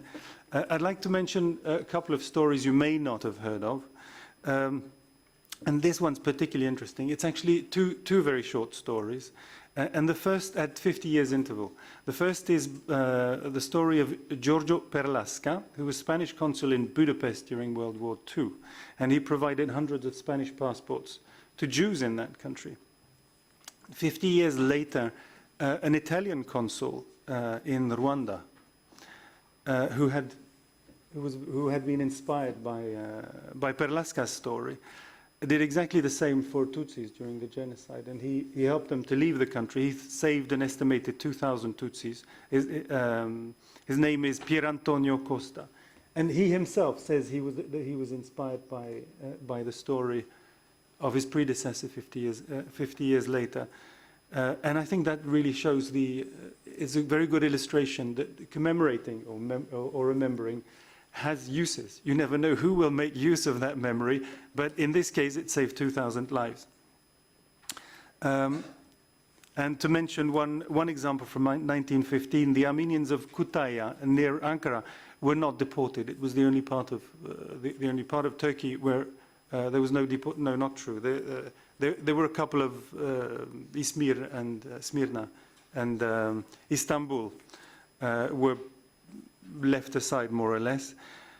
But the Armenians of Kütahya were not deported, although it had been the plan to deport them. And the prefect of the area, his name was Faik Ali, under pressure, we believe, or in sympathy with two dominant families in the area, simply decided to resist the orders. These families were the Kerminyanzade and the Hochazade Razik families, excuse my pronunciation. And what was exceptional was not there was resistance. In fact, many officials from the Ottoman administration tried to resist or delayed orders or didn't carry them out properly. But in almost all cases, they were dismissed and often executed. And this is the only man who did it successfully. He actually saved the people, and he stayed in his job.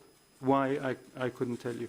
There are also many examples from Rwanda, and there too, it's resistance to genocide was actually a much more widespread phenomenon than we often think.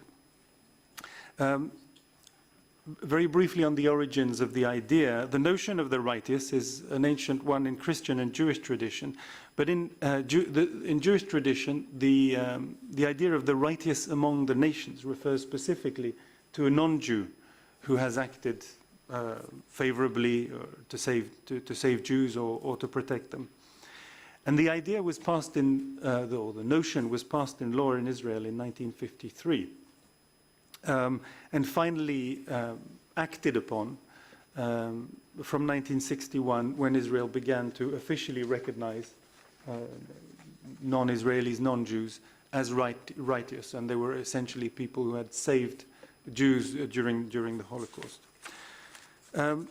Over the last 10 years or so, Garivo, this Italian organization, has been promoting the idea and promoting its extension out of specifically the context of the Holocaust and the Jewish victims of the Holocaust to the other genocides and the other mass crimes. In this case, there is no need to restrict specifically to genocide.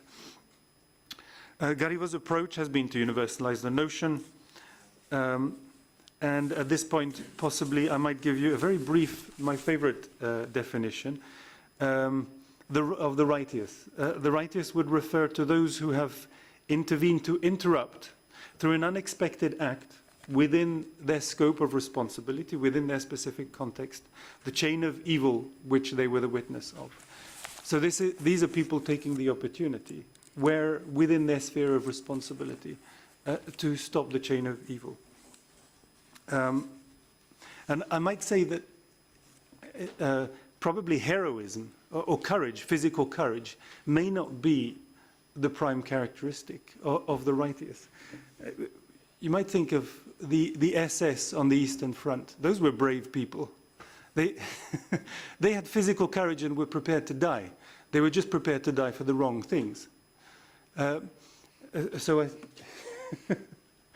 So I think they were often less the righteous were less physically courageous than, for instance, these SS.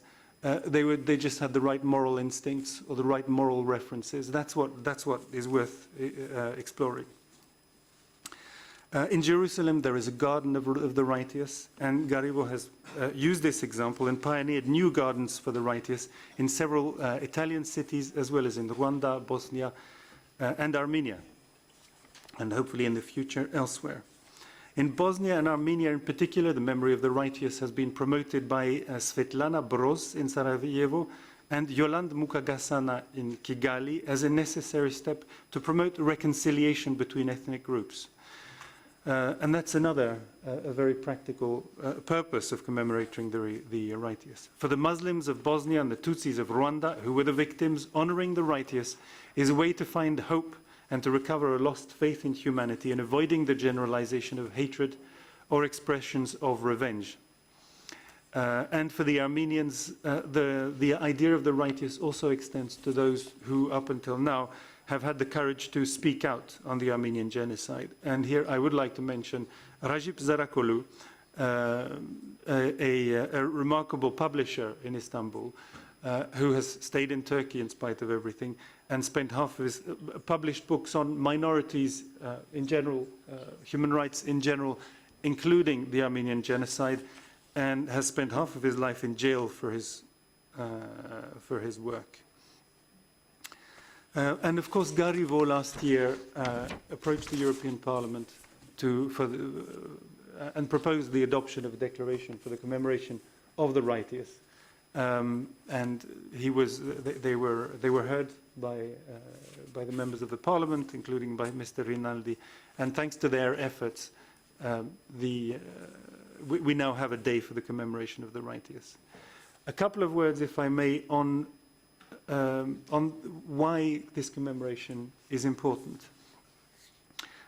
We do remember the victims, numerous as they were, hence the walls with never-ending lists of names. We tend to remember the worst among the state criminals, but we should also remember those who try to oppose the criminals and save the victims. Why? Reasonable question to ask. The righteous in the collective imagination are those who have not allowed the authorities to enlist them in the darker periods of history, and thus represent a concrete example for the prevention of state-sponsored racial, social, or political persecution. The righteous are proof that there is no determinism and that every person can make a difference. Remembering them is simply indispensable in our quest to build societies that are immune to the temptation of scapegoating and victimizing minorities. The memory of these courageous people must serve as positive models to prevent the escalation of hatred into persecution, violence, and genocide in the future. That's the first reason, so prevention. The second reason that I referred to briefly already in the case of Rwanda and Bosnia is that the writers are also key to helping to break the extremely deep rift that state crimes inevitably create between communities. The bridge across those communities, the righteous are literally the only bridge that exists among these communities. And no amount of rhetoric on reconciliation, and from experience we're often lectured, the Armenians lectured about how the French and the Germans reconciled after the Second World War. That's rhetoric. No amount of that rhetoric can replace the living proof that they were in fact good men on the other side, and that they were not out to get you. And I'll move on to the conclusion now. For the sake of time,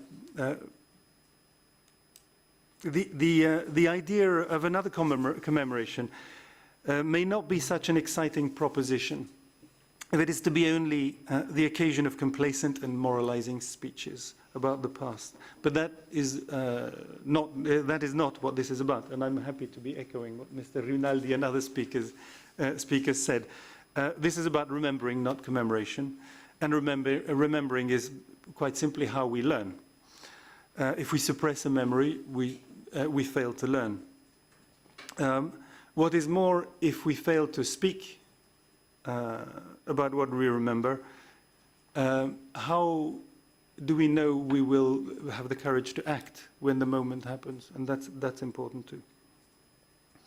In the future, so looking to the future, and particularly on future days of the righteous, future 6th of March, I would like to propose that we encourage Europeans more broadly to explore the stories of the righteous, numerous as they are, and to tell those stories. Having a dedicated day will be of considerable help to focus attention on those who acted, because it is wrong to think that only the state and its elders, or only the holders of economic power, can make a change or stop a genocide. You're familiar, I think, with the quote by the American anthropologist Margaret Mead. Never doubt that a small group of committed people can change the world. Indeed, that is the only thing that ever did. We, I'm sure, would like to be among that small group of people. And what is more, we should remember those who tried in the past. Thanks very much. Thank you very much, and we'll move on to the last presentation for this panel. And Chiara De Franco, I'll leave you the floor. Thank you. Thank you, Madam Chair. And I would like to start, as everybody else has done, by thanking all organizers, and especially the Italian component behind this event. I'm really excited. This is my first time at the European Parliament, and I'm excited I have the opportunity to discuss about the research I conducted in the last, I would say, 15 years. First at the European University Institute in Fiesole, then at King's College, and more recently as coordinator of the task force on the EU prevention of mass atrocities that you heard mentioned by Mr. Dieng earlier in the day. So I will, in a way, wear a double hat. So I will speak in my quality as coordinator of the task force, but also on the basis of the research I conducted on specifically on the role of the media in foreign policy making. I recently published a book, as has been mentioned before by Caroline, on media power and the transformation of war. It summarizes some of the findings of my research on the role of the media in policymaking, and there are a few phenomena that I have investigated that I think are very relevant for the discussion we are having here today. And both phenomena, in a way, can be explained in terms of the power of language, the power of narratives, and how narratives are guidelines for policy making, not only for the representation of crises and emergencies as depicted in the media, but then they become guidelines to develop policies, to understand what the best policy options are at our disposal. I would like to start with a very clear example of how historical analogies, for example, has produced by policymakers and journalists alike have been important in the last stage of the crisis in Kosovo from 1997 till the final intervention of NATO in 1999. In the analysis of the discourses made by both journalists, I mean most of the journalists and the policymakers in Europe and in the US at the time, I found evidence of a narrative that was constructed in a continuity with the conflict in Bosnia, as Kosovo were a mere repetition of the previous conflict in Bosnia. And in fact, journalists and politicians explicitly characterized Kosovo as another Bosnia like horror, Bosnia like ethnic bloodbath. The chronology was presented as having the same type of development, and the party's behavior was presented in a continuum. This kind of narrative generated a discourse that helped policymakers to understand how urgent was action in that case. In the book, I wrote about what I call the Bosnia syndrome.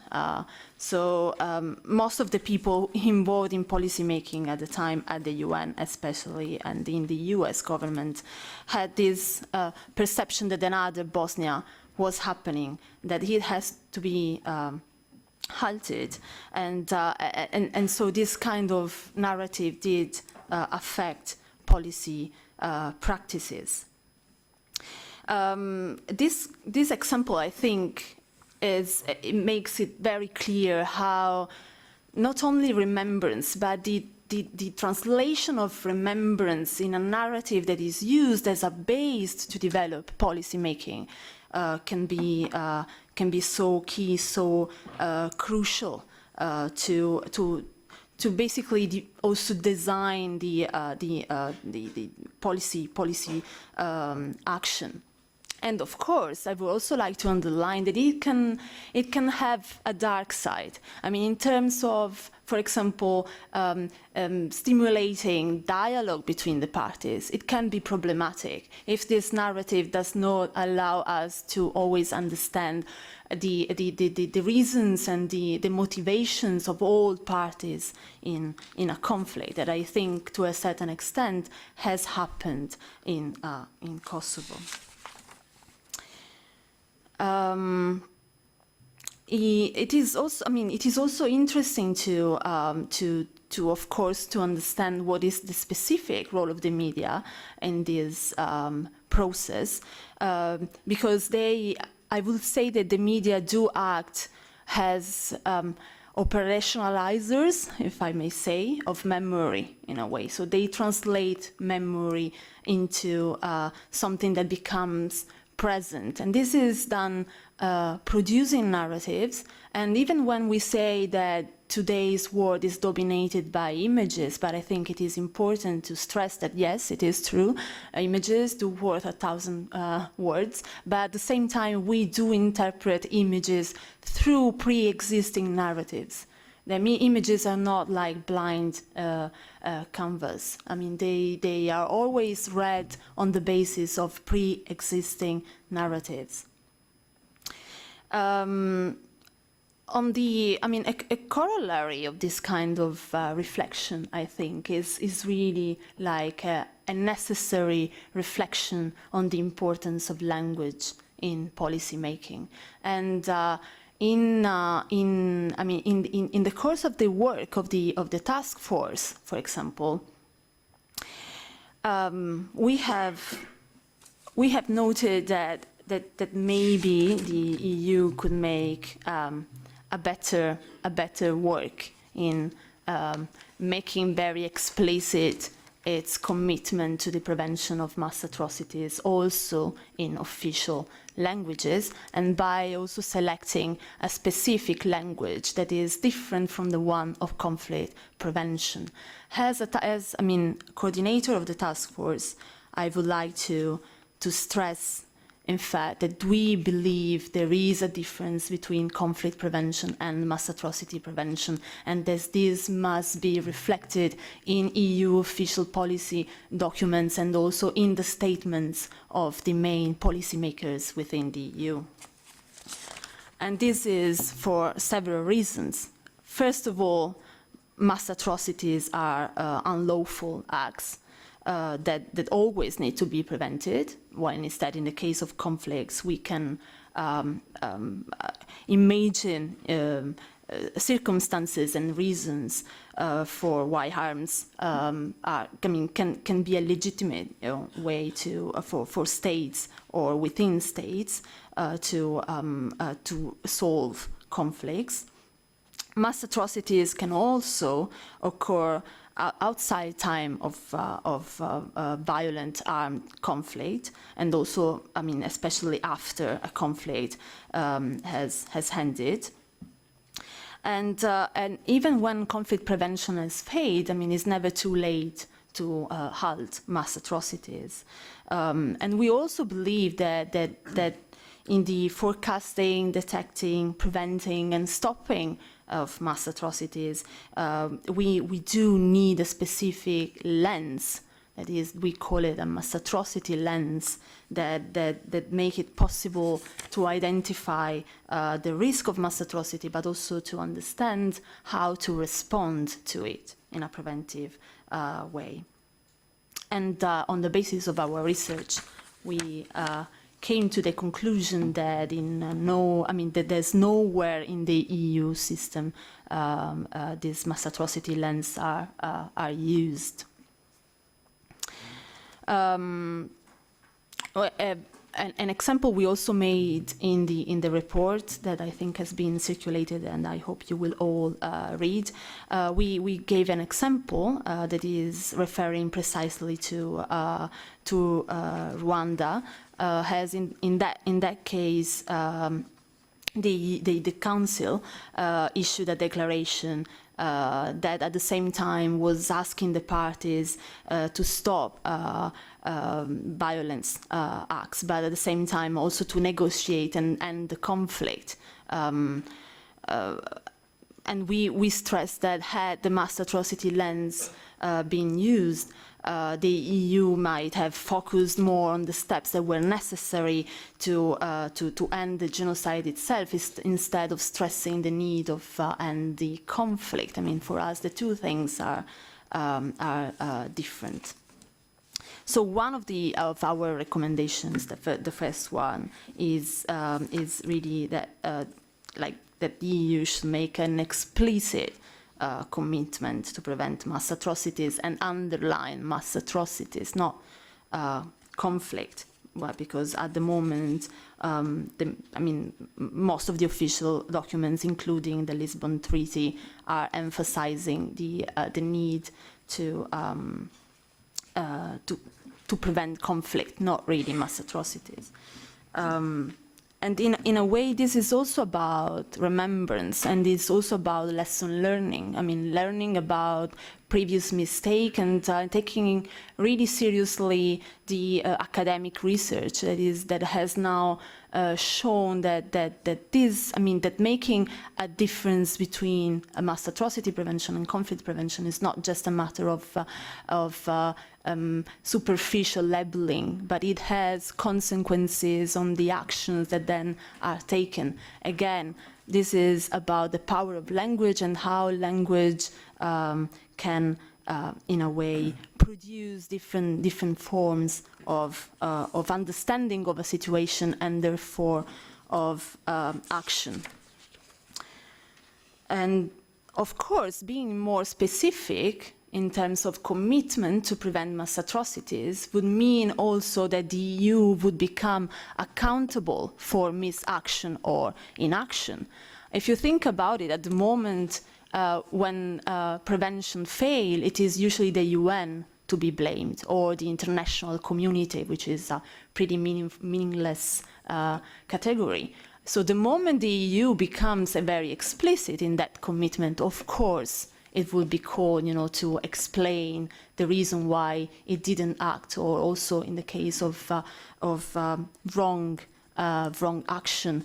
But I really do believe this is a challenge that the EU cannot avoid if it really wants to play a major role in translating this commitment to prevention of mass atrocities into meaningful action.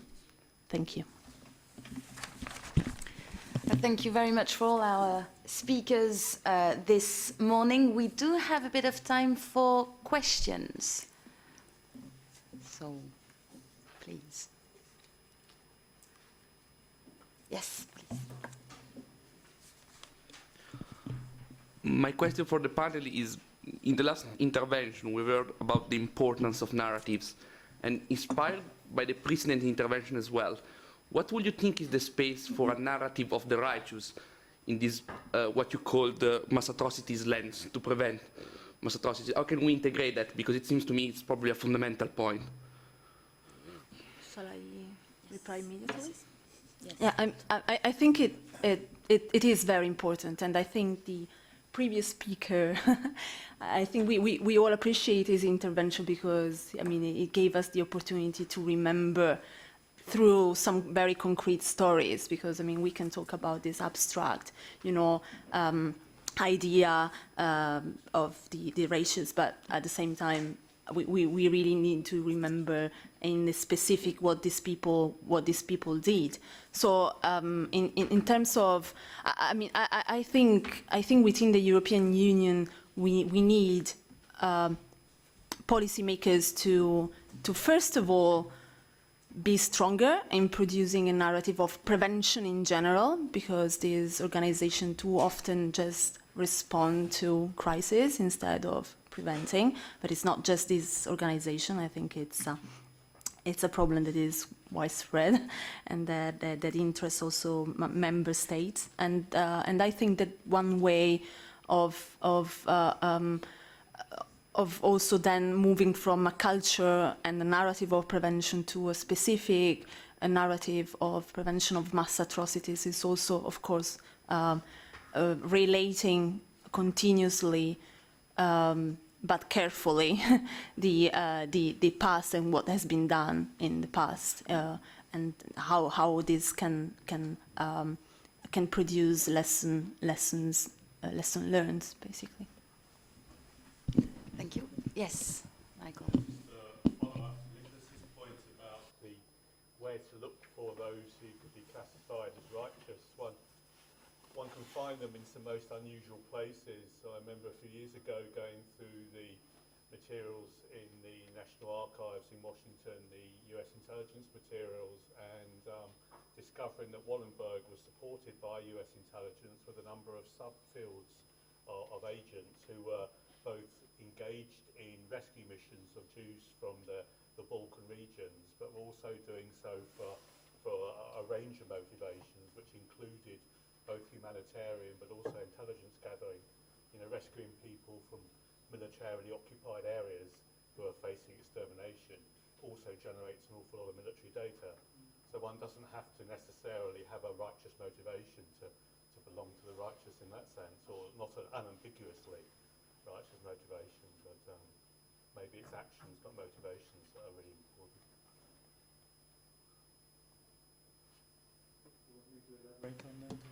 Well, if you want to, please. Yes. Well, very briefly, you're absolutely right. As soon as you dig into the subject, you discover it's morally much more complex than one imagines. And what if you saved people for money? But maybe you needed the money, and maybe you couldn't have saved them without the money. In the case of the Armenian genocide, of those who rescued children, including them in the family and put them to work in the fields, were they slave drivers, or were they I mean, there are a few truly heroic examples. And I think, and the literature also emphasizes the fact that you have to look at things in context and the chain of actions. No single person can save you. Everybody is an element in a chain. And that's why I like the definition about somebody who interrupts that chain. If you refuse to take part, you're already doing a lot. You're refusing to play along. Thank you. There was another question here, yes? In addition to the question that the motivation can be very different, the case of Rwanda showed also that someone may be held. In addition to the question or the differences in relation to motivation, the case of Rwanda also showed that someone could save or help to survive, and in other case he was also a perpetrator, which made it very difficult to identify the righteous. And in Rwanda also they expanded the definition to the present attitude toward reconciliation and justice and so on. So I was also wondering how you see the changes, or what happens when this definition of the righteous moves from one culture context to another one.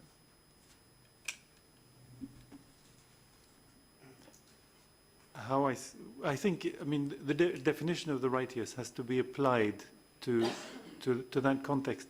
In practice, I think what will happen is the definition of the righteous itself is a process of dialogue between the two groups, because you need, as in the case of Israel, what happened is that these righteous were reported, denounced by the people they saved, by the people they helped.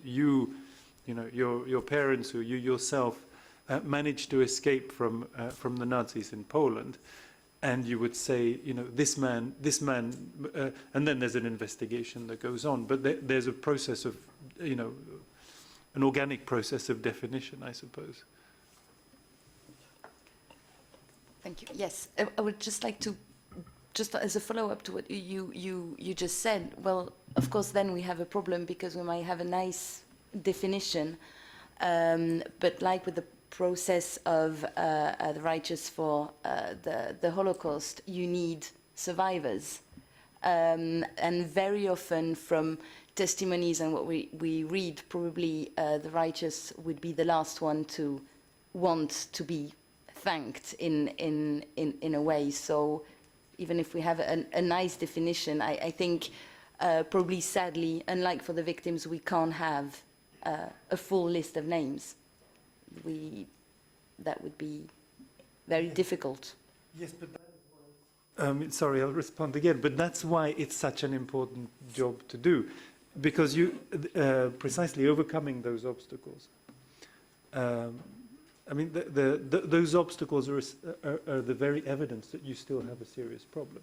I mean, in the case of the Armenians, by and large, we don't know who the righteous are. Why?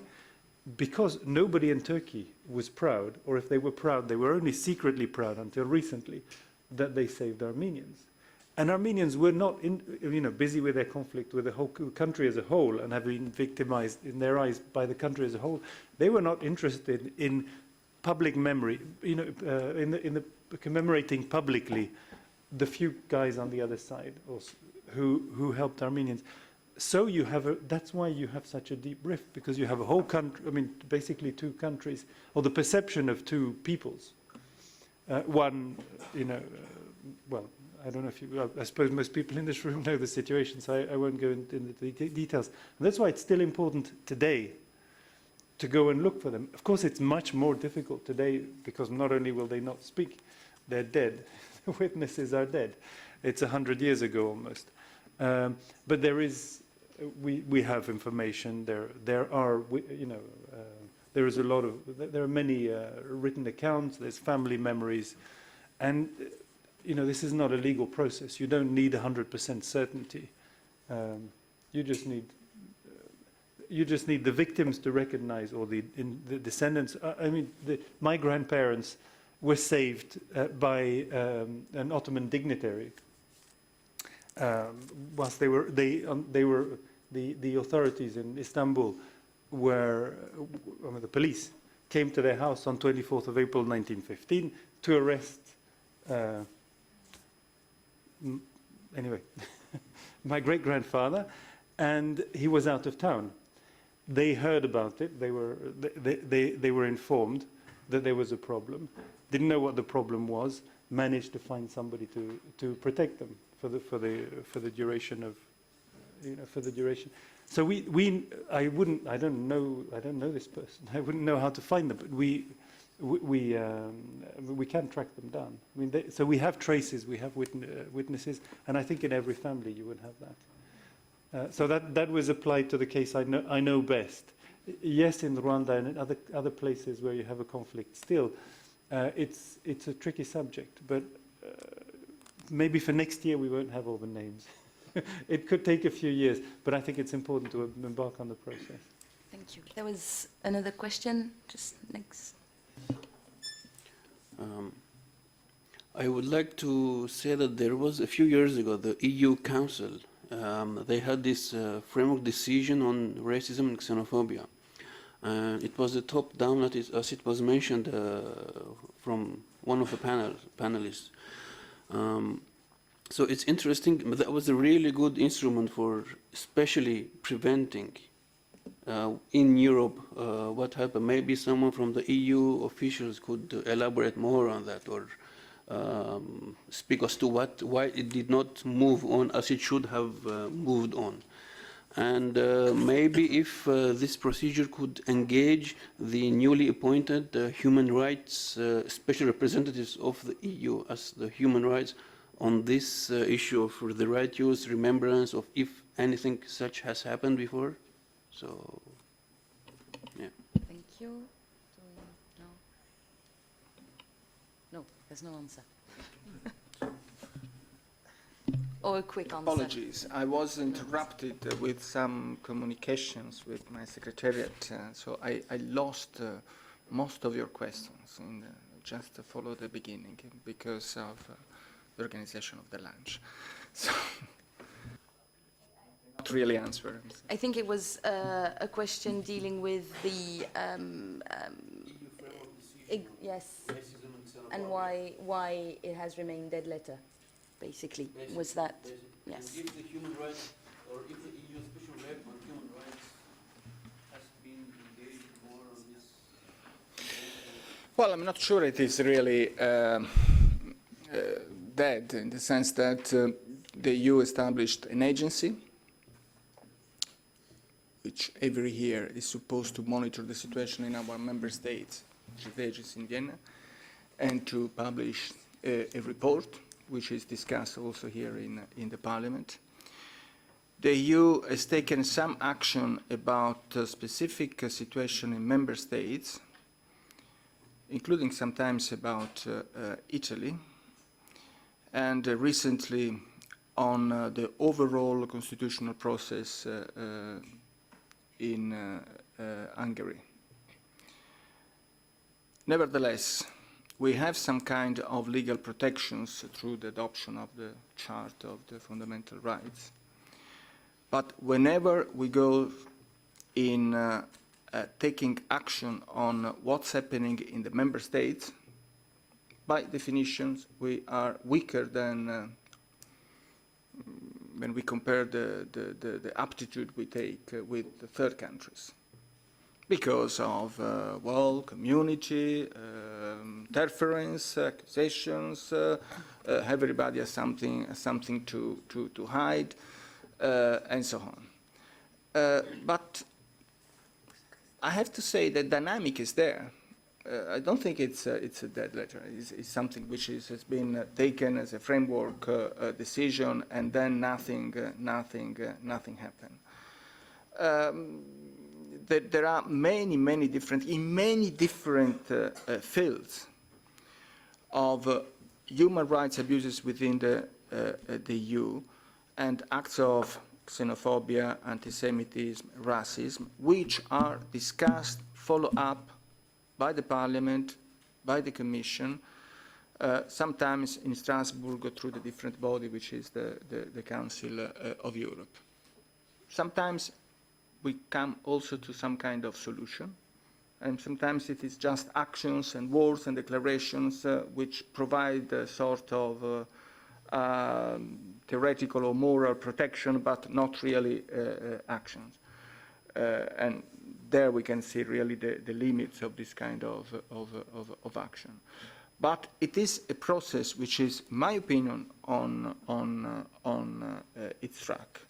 And the fact that there is some kind of supervision by the European Union through its different bodies provides a feeling that, well, what may happen in a specific member state, it is not just without any kind of scrutiny or any kind of political, moral, sometimes legal sanctions by the EU structure. The decisions you refer to was very important because it was the starting point of a process. We know what we are talking about. We are talking of something which is deep, well established in our culture. Racism, anti-Semitism, opposition to the other, fear of the other, violence, and so on. So it is never something that just by a piece of legislation you can solve or you can eradicate. You need media, you need education, as we were saying before. You need several things. And of course, you need also supranational powers that, through the entire EU machine, are developing. They are on their way. Thank you. There's another question. It's not a question, it's an answer, because the previous speaker made reference to the Fundamental Rights Agency, and I'd just like to provide you with information that in order to respond to what is written in the framework decision, we are this year releasing several surveys that look in detail into the situation of anti-Semitism in a few EU member states, in the situation of racism and hate crime. And with respect, for example, to denial of the Holocaust, that's something that we have also included in the survey on anti-Semitism, and there will be data obviously coming forward. So from our point of view, the framework decision is an important framework for us to collect data on relevant issues and then show what the situation is and where action is needed. So that's what the role of the agency is, to provide such evidence to policymakers. And this year, as I said, we will release a survey on anti-Semitism in September, another survey on, report on hate crime was published end of last year. So the data is there, so now the question is how to act upon the data. And I would again maybe draw a little bit back a line to my presentation where I underlined the need to, if we want to go seriously into the direction of prevention and remembrance and active remembrance, we have to think how we strengthen human rights education in relevant places, in places of memory, but also in schools. And our research shows that there is much more potential to improve that. So that's something I would like to drive the message forward a bit here.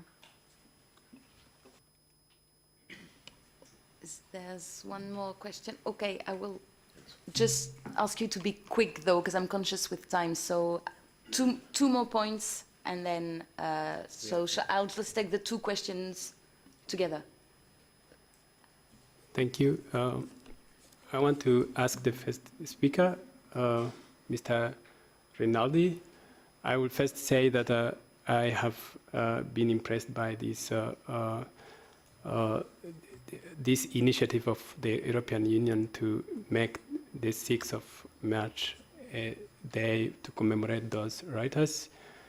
I think it's a very great initiative. I would like to ask what are the strategies? I heard from those presenters who mentioned some examples of names, but I'm afraid the tendency is to look at those kind of big names. And with this, with the example of Rwanda, my country, I heard some names which are correct indeed, but I would like to ask what are the strategies to also try to find those, I would call maybe small names, but who did a lot, like in hiding the victims of genocide. And I think this would have more impact on the education. And if you allow it, Madam Chair, I would also... Very quick, yeah, please. very quick. If you allow to ask Mr. Adama Dieng. I want to ask whether the UN could also have or learn from the lesson of the EU to have maybe a global or a universal day on the reflection of genocide, or for the remembrance on a global scope, because I think this would have, it has done it in the past. It has made the 10th of April 2004 a day on the reflection of genocide of Rwanda. But I tend to believe that having a day that would be remembered on global scope would have more impact than what we have now. Thank you. Okay, thank you. We'll take the second question straight away. I have to apologize. I wasn't here for this session of about remembrance. I wanted to make a remark or link to a question to the first session with Mr. Dieng. Nicolo, you introduced saying, well, genocide is probably off the agenda at the moment. We have made progress, and I would love that would be the case. I seriously doubt it, and I also have my problems with all our discussions when we always think that more explanation, more knowledge will solve the problem. And our discussion here really was a showcase for me. You were taking the examples that everybody has consensus about, actually, but the problem starts about all these cases where there is apparently no consensus and they are not being mentioned. I work on Asia mainly, so my knowledge is more on that. It doesn't mean that there are other areas where this other kind of genocides are not taking place. I can only talk about Gujarat, Sri Lanka, and UN has now an inquiry committee on it, but you didn't mention it. It was very recent. The report came out in November, but why we're not even taking account of it? This has to do, I think, with the consensus that certain events are considered as grave and others not. And now, Rohingyas, I can say, or the pogrom against tens of thousands of Muslims who all disappeared in secret prisons. Nobody even would use the word pogrom nowadays. And a lot of them are still lingering in these prisons.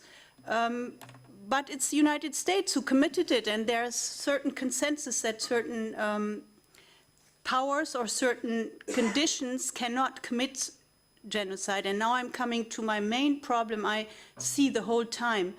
We have the definitions now in the ICC of what crimes against humanity represent, but now I notice that the definitions are not being used on situations because people are afraid, oh, it would have a certain consequence, or, oh, a certain country would feel offended and we don't want to call it that way. So although we know now what the conditions would be to define a crime, it's not being used and people don't realize it. So what can we do in order to change that? We basically would need definitions that all countries are obliged to use under certain circumstances. Okay, thank you. Unfortunately, you have little time to answer, and you might need a long time to answer this. So I'll leave you to the floor, but I'll respect your freedom of expression. So we try to be as concise as possible, but I think we're all really interested in your answers. Thank you.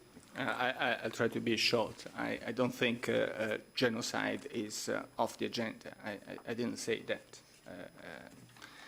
I say that we probably are approaching, at least what I meant to say, the moment in history where we can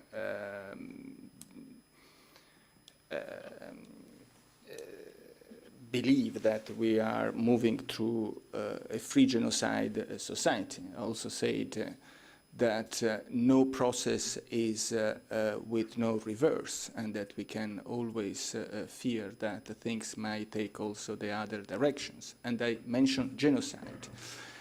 Definitions are very important. A genocide is a genocide. Mass atrocities, what happened in Sri Lanka, etc., is again a different story. And I was intrigued, I expected that by the very careful use of genocide and mass atrocity that was used by Adama Deng, because, of course, also the legal consequences of the use of one word or another word are very different. But there is anyway a substantial reality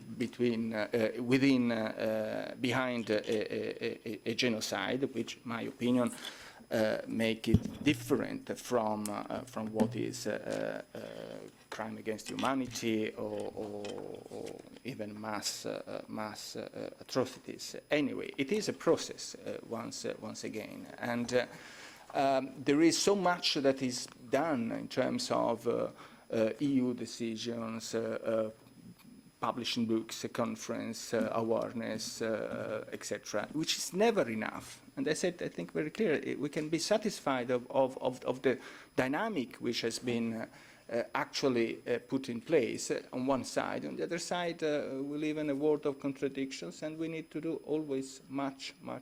That's why we're here. Otherwise, we wouldn't have organized such a conference. And one of the things that certainly needs to be much more explored is what you did ask.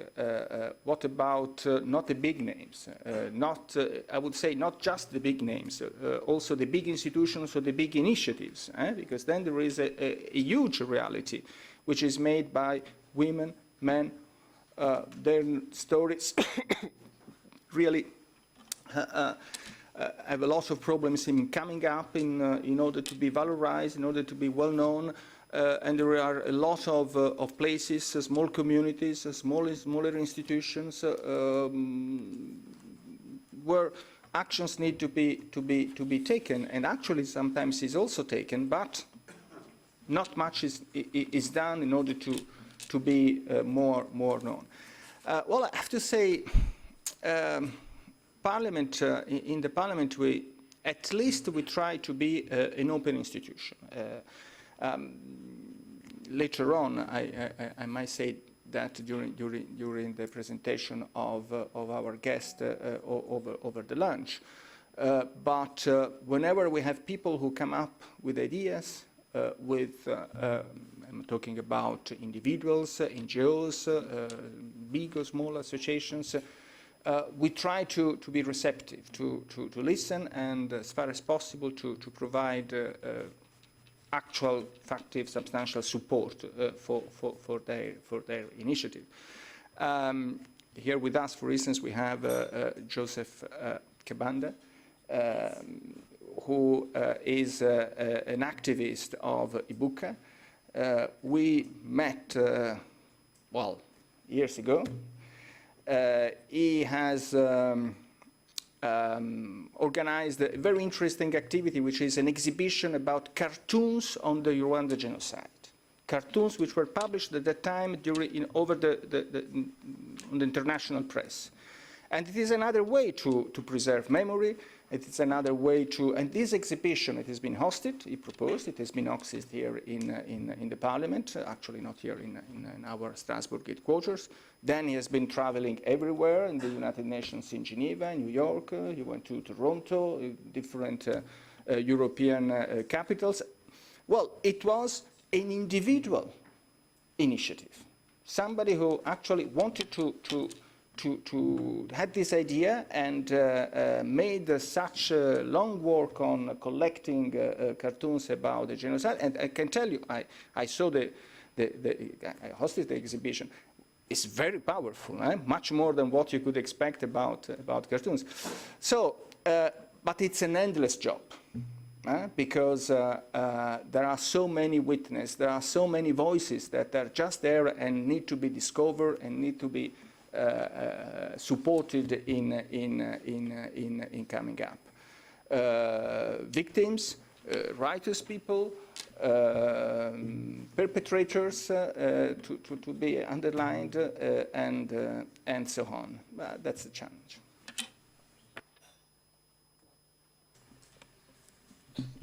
Yes, Mr. Dieng, do you want to reply? I just would like to ensure that the right to food will be fully respected. And however, I will just say that we are observing, of course, the 27th of January as the International Day to remember really the victims of the Holocaust. And I would also add that my office has agreed with the UNESCO to host a series of workshops on education to Holocaust and the prevention of genocide.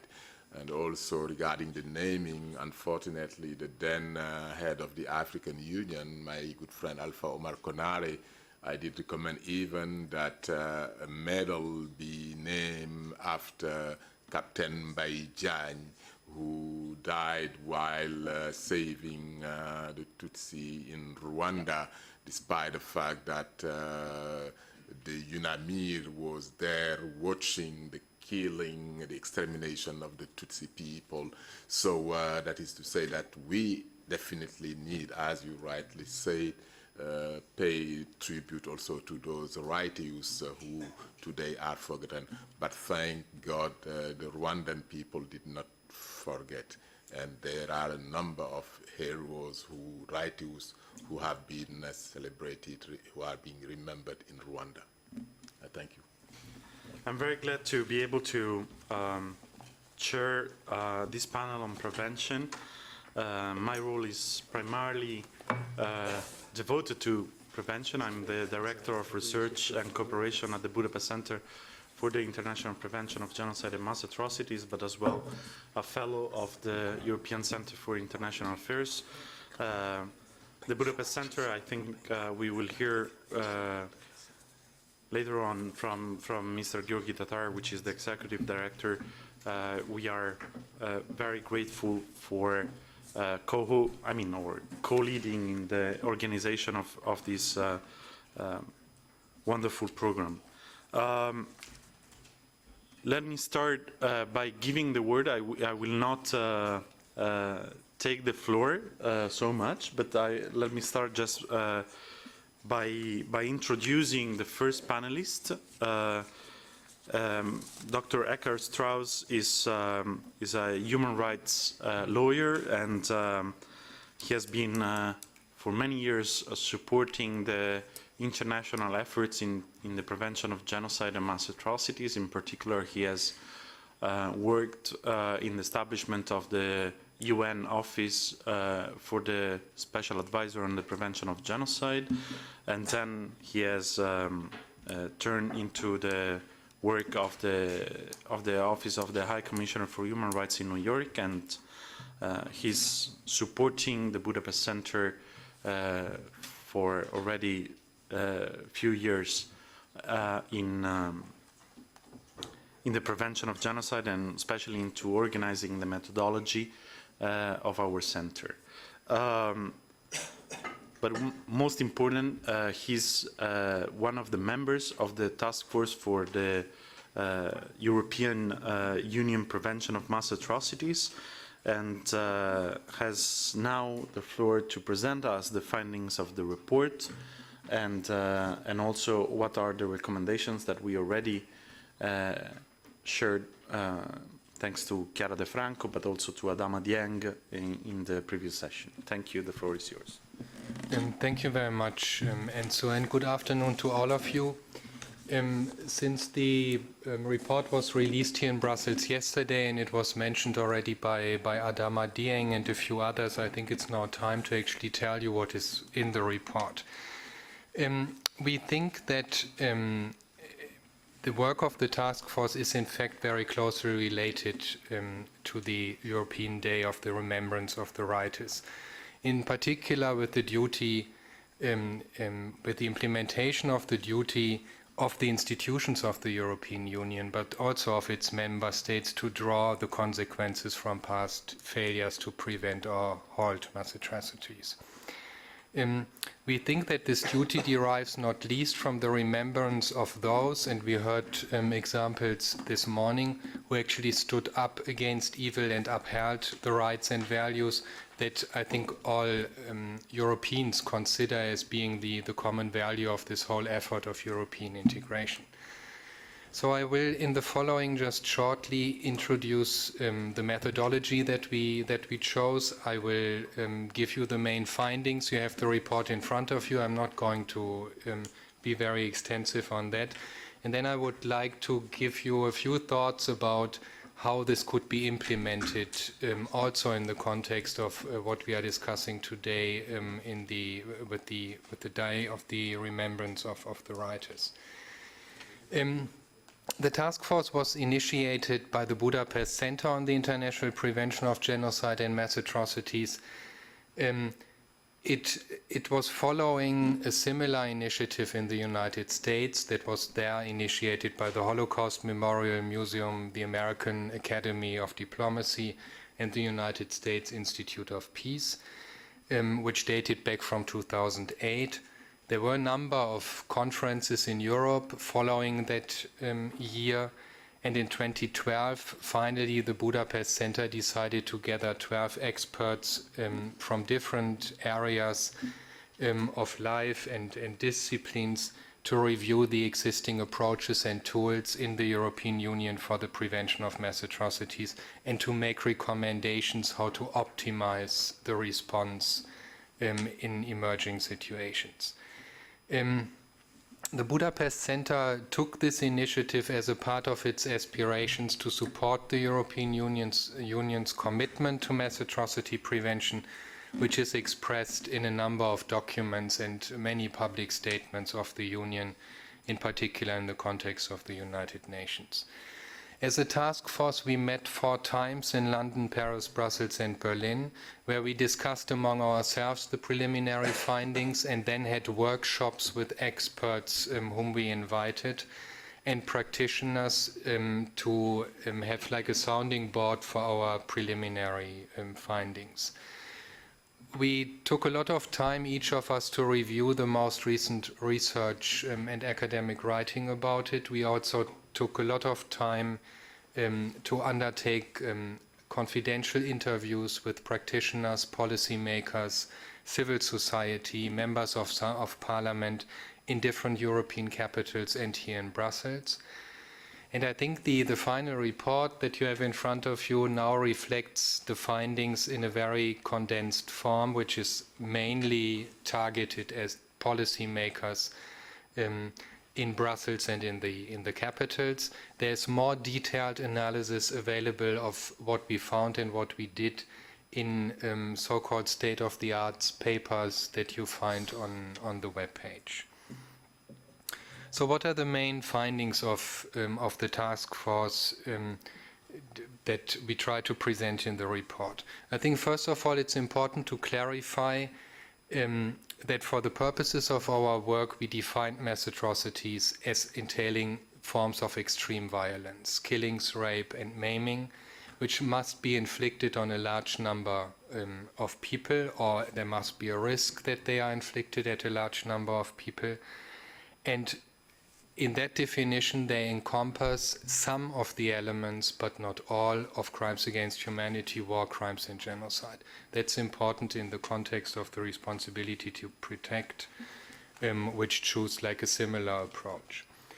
The responsibility to stop mass atrocities under international law, but also as like a normative expression outside international law, is not new.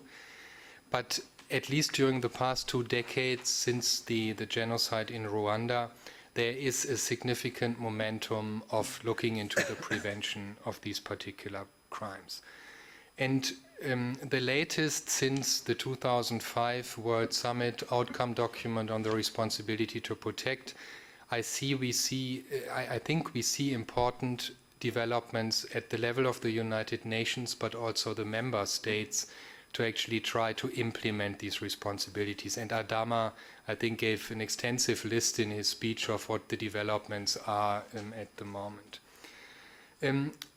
We thought as the task force that it is time for the European Union and its member states to undertake this discussion as well.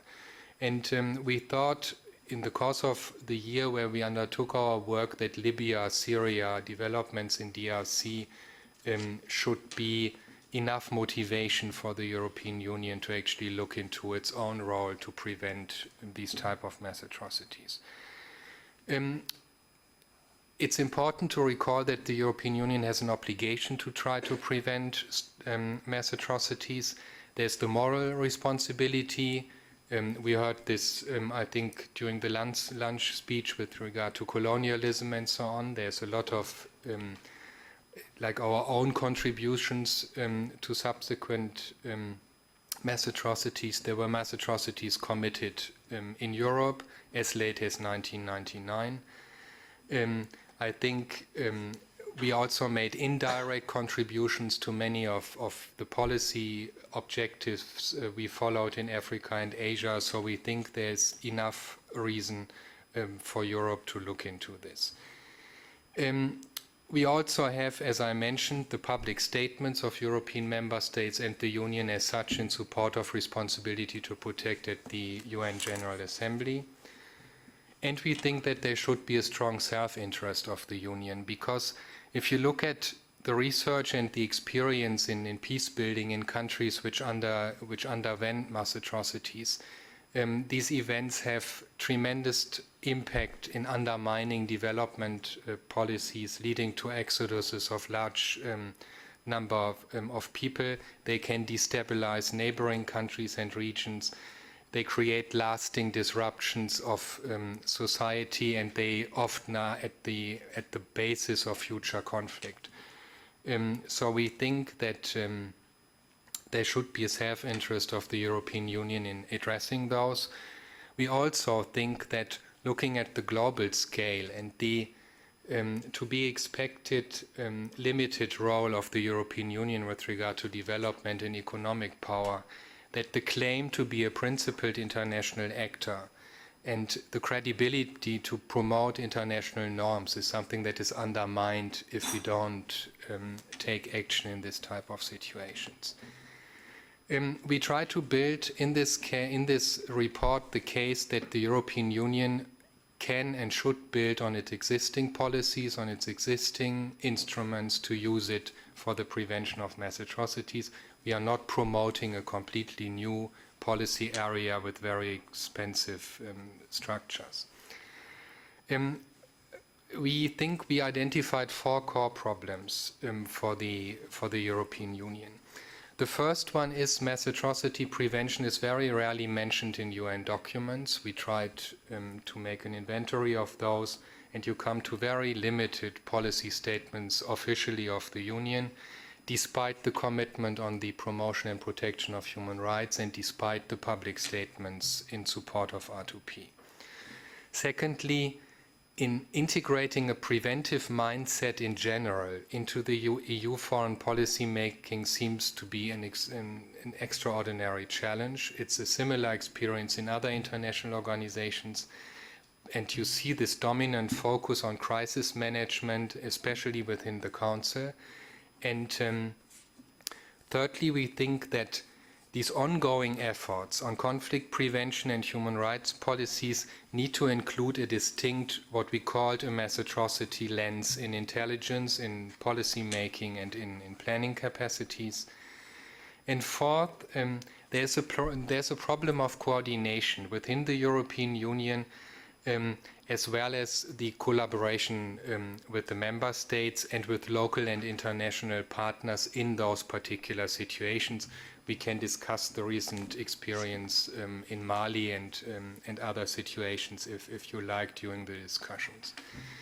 In addressing these 4 core problems, we came up with a short list of recommendations.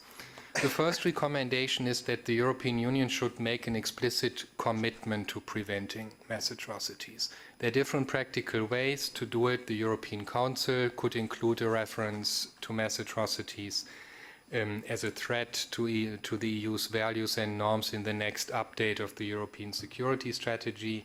The Foreign Affairs Council, the European External Action Service, could incorporate prevention of mass atrocities in existing strategies for human rights, conflict prevention and development.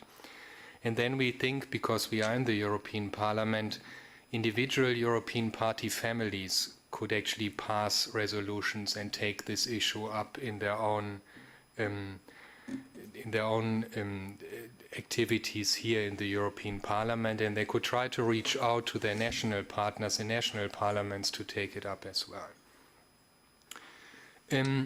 The second recommendation, and I'm not going to go into details on this, is that we think the European Union should cultivate an expertise in the area of mass atrocity prevention and warning. You need a particular expertise for this. This is not day-to-day work of diplomats and other people. You need the expertise within the Union. The third recommendation is the EU's warning response system should be strengthened to improve early action against long and short-term mass atrocity risks.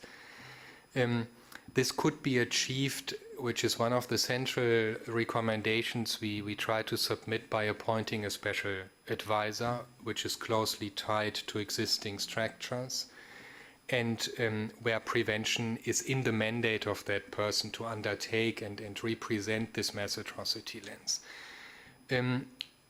I will get to this in 2 more sentences later, but I think it's important to recall that the whole idea of Adama's mandate and position came out of the Rwanda and Srebrenica experience, that it's not automatic, that if everyone is doing their job in conflict prevention and human rights protection, you will prevent a genocide. We actually made the opposite experience in Rwanda. The fourth recommendation is that the EU should build on its strength and structural and direct prevention by employing this mass atrocity lens across the spectrum of relevant activities, including trade and development policies.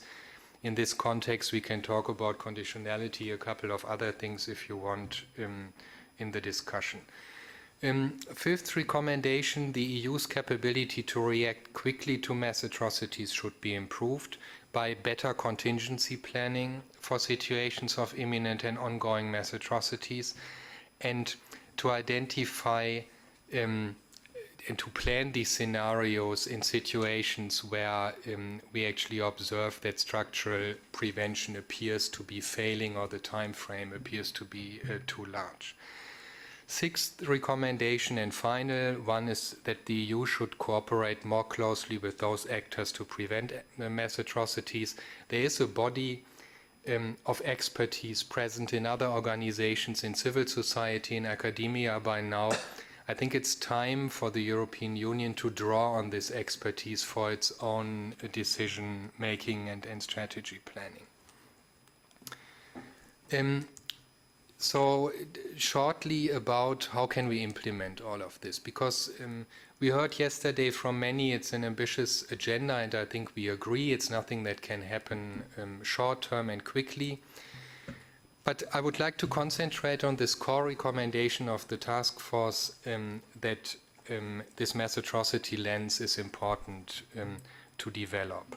Because following the experience we made in the UN and in different states, I would in particular point at the recent task force creation in the US and the Mass Atrocity Prevention Board. It doesn't require expensive new structures, but it does require an element of coordination and an element of convening within the organization to uphold this particular mass atrocity lens. What does it mean in practice? I think in practice, the mass atrocity lens is doing something what we all find very convincing in the context of mainstreaming human rights, mainstreaming gender, mainstreaming HIV/AIDS considerations into what we are doing in our national and in international policies. The idea is to include this mass atrocity prevention lens in a similar way into existing policies and activities. And the aim is to address the specific causes of mass atrocities, which are often similar but different from conflict and human rights violations, because of what Adama, I think, explained very well this morning, the plan that is behind all of this. Plus, we think that there's an analysis which is necessary of the lessons learned of past failures, which is in turn, if you look at this mass atrocity lens, an implementation of the remembrance in the future. You take the past cases, you take what worked, you take the example of individual people, how they behaved within the organization, and you try to turn it into something more systematic. I think the mass atrocity prevention lens seeks to utilize ongoing forms of engagement and assistance to strengthen the prevention of genocide and mass atrocities. I think you can broadly distinguish two types of situations. First of all, you need to have certain minimum early warning factors and early warning signs in countries to actually apply this lens, and for countries to be considered under the responsibility to protect or genocide prevention. I think if you read across the existing early warning lists, we would arrive maybe at a list of between 15 and 20 countries where you can really argue that there's a minimum risk. In those situations where there's no imminent or immediate risk of genocide, but where some of these risk factors are present, this atrocity prevention lens would provide advice how the ongoing EU engagement within the country might be used to further the prevention of genocide and mass atrocities. Normally, in those situations, the engagement of the European Union will be led by development objectives, certain maybe humanitarian concerns, trade and diplomatic interests. In these situations, this mass atrocity prevention lens would first of all provide an ongoing assessment of the situation with regard to those particular factors, which is something that we are not undertaking at the moment. The second is to identify local sources of resilience for the policies and programs so that we might increase their impact in a positive way on these particular risk factors. Then I think it's important to identify and provide advice about potential or actually unintended consequences of development in other programs. And finally, to provide information about factors that could actually trigger a development into a particular scenario. And then you need this lens to look at the implementation of those. In those circumstances, which will be rare cases where there is a real risk of genocide, where there's an immediate risk that exists already, it's important for this mass atrocity lens to be able to turn the focus around and have like a joint organizational approach to prevent the mass atrocities. This should then be the main policy objective for the time where it is needed. And for this, again, you need the analysis, which has to go on during the development of the situation. You need to review the tools that you have already available, or those you need to implement for this particular situation, and then the implementation. We can go in more details of this. There is some experience built on the Special Advisor's Office in the UN. There are some national experiences on this. It's not something like completely new or revolutionary as a concept. But at the end, to close, just to say, it's important for us to stress that this implementation of a mass atrocity lens requires specific expertise and particular capabilities. they derive from the lessons learned from Rwanda and Srebrenica and other places. Mass atrocities prevention, and this is the main lesson from Rwanda and Srebrenica, is not an automatic byproduct of conflict prevention or human rights protection. It's doable. It's far less expensive than many of the other policies the European Union is implementing. And we do hope that with this report we could initiate and can start a discussion that we think is long overdue within the European Union. Thank you very much. Thank you, Eckhard, for this insight on the European Union Task Force report. It is now my privilege to give the word to Jan Jarab. Mr. Jan Jarab is the regional representative in the European Union of the Office of the High Commissioner for Human Rights. He has quite important background in human rights, and but although he's a former medical practitioner and an NGO activist as well, what he will be able to tell us today is the legacy of hate, and in particular the contemporary racism in Europe and its historic sources. And well, it is really my honor to give you the floor. Thank you. Thank you, Chair. Ladies and gentlemen, it's both an honor and a pleasure to be here with you today. I'd like to thank the organizers for inviting me to represent the Office of the United Nations High Commissioner for Human Rights at this event.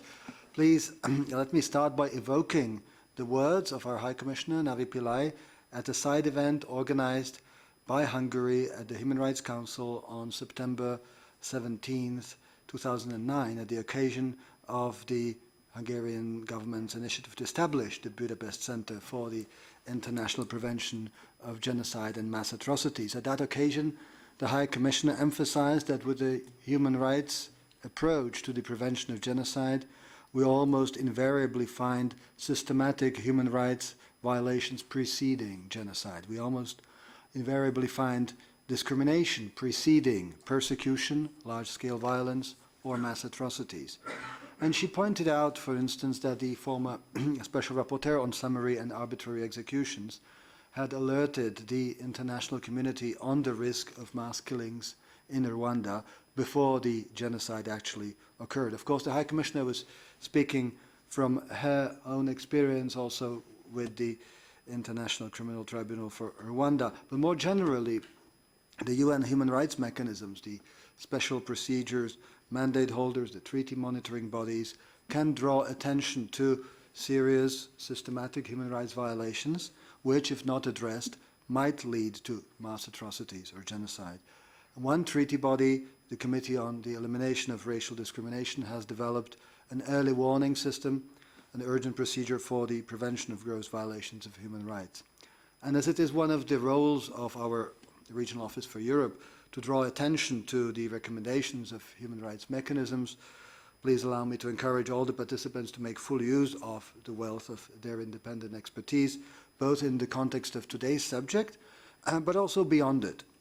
But of course, unlike my colleague, Eckhard Strauss, I will be speaking now about the internal European dimension of all this. So the first question is all this relevant to Europe still? Now, as you have said, it's not so long ago that we have seen mass atrocities in Europe itself, in the Western Balkans in the 1990s. But beyond that, we are all convinced at OHCHR that there is a broader lesson here, and that the European Union, its member states, and other states in broader Europe need to take international human rights standards, including the soft law produced by human rights mechanisms, very seriously in both their external and internal policies. In fact, 2 years ago, our office produced a reader based on what were then the last rounds of concluding observations of the Committee on the Elimination of Racial Discrimination, as addressed to EU member states. And they deal with the issues in Europe, in European member states, article by article of the Convention, issue by issue. It's not a complete catalogue, but it rather highlights some of the most worrying issues in Europe today. So I believe it is of relevance, even if some of the states in question have meanwhile been reviewed. Again, we also have a leaflet form, and I've placed a few there.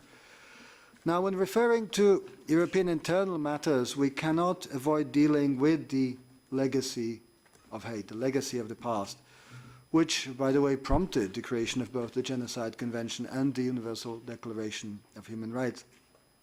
And in looking at these lessons of history, we should remain sensitive to historic parallels, but also very responsible and nuanced, avoiding the trap of simple generalizations or false equations, because we know that if there is anything that leads to kind of undermining any meaningful discourse in Europe today, it's kind of these very easy accusations of someone being like the Nazis, and so some of this kind of trivialization of discourse. So, what are the lessons of Europe's tragic history which remain relevant for the prevention of similar horrors in the future? And here I would probably echo some other panelists who say that remembrance, the theme of our previous panel, is really of key importance. It's not just about remembering the atrocities themselves and how evil the perpetrators were. It's also about remembering those who resisted them, including the righteous who helped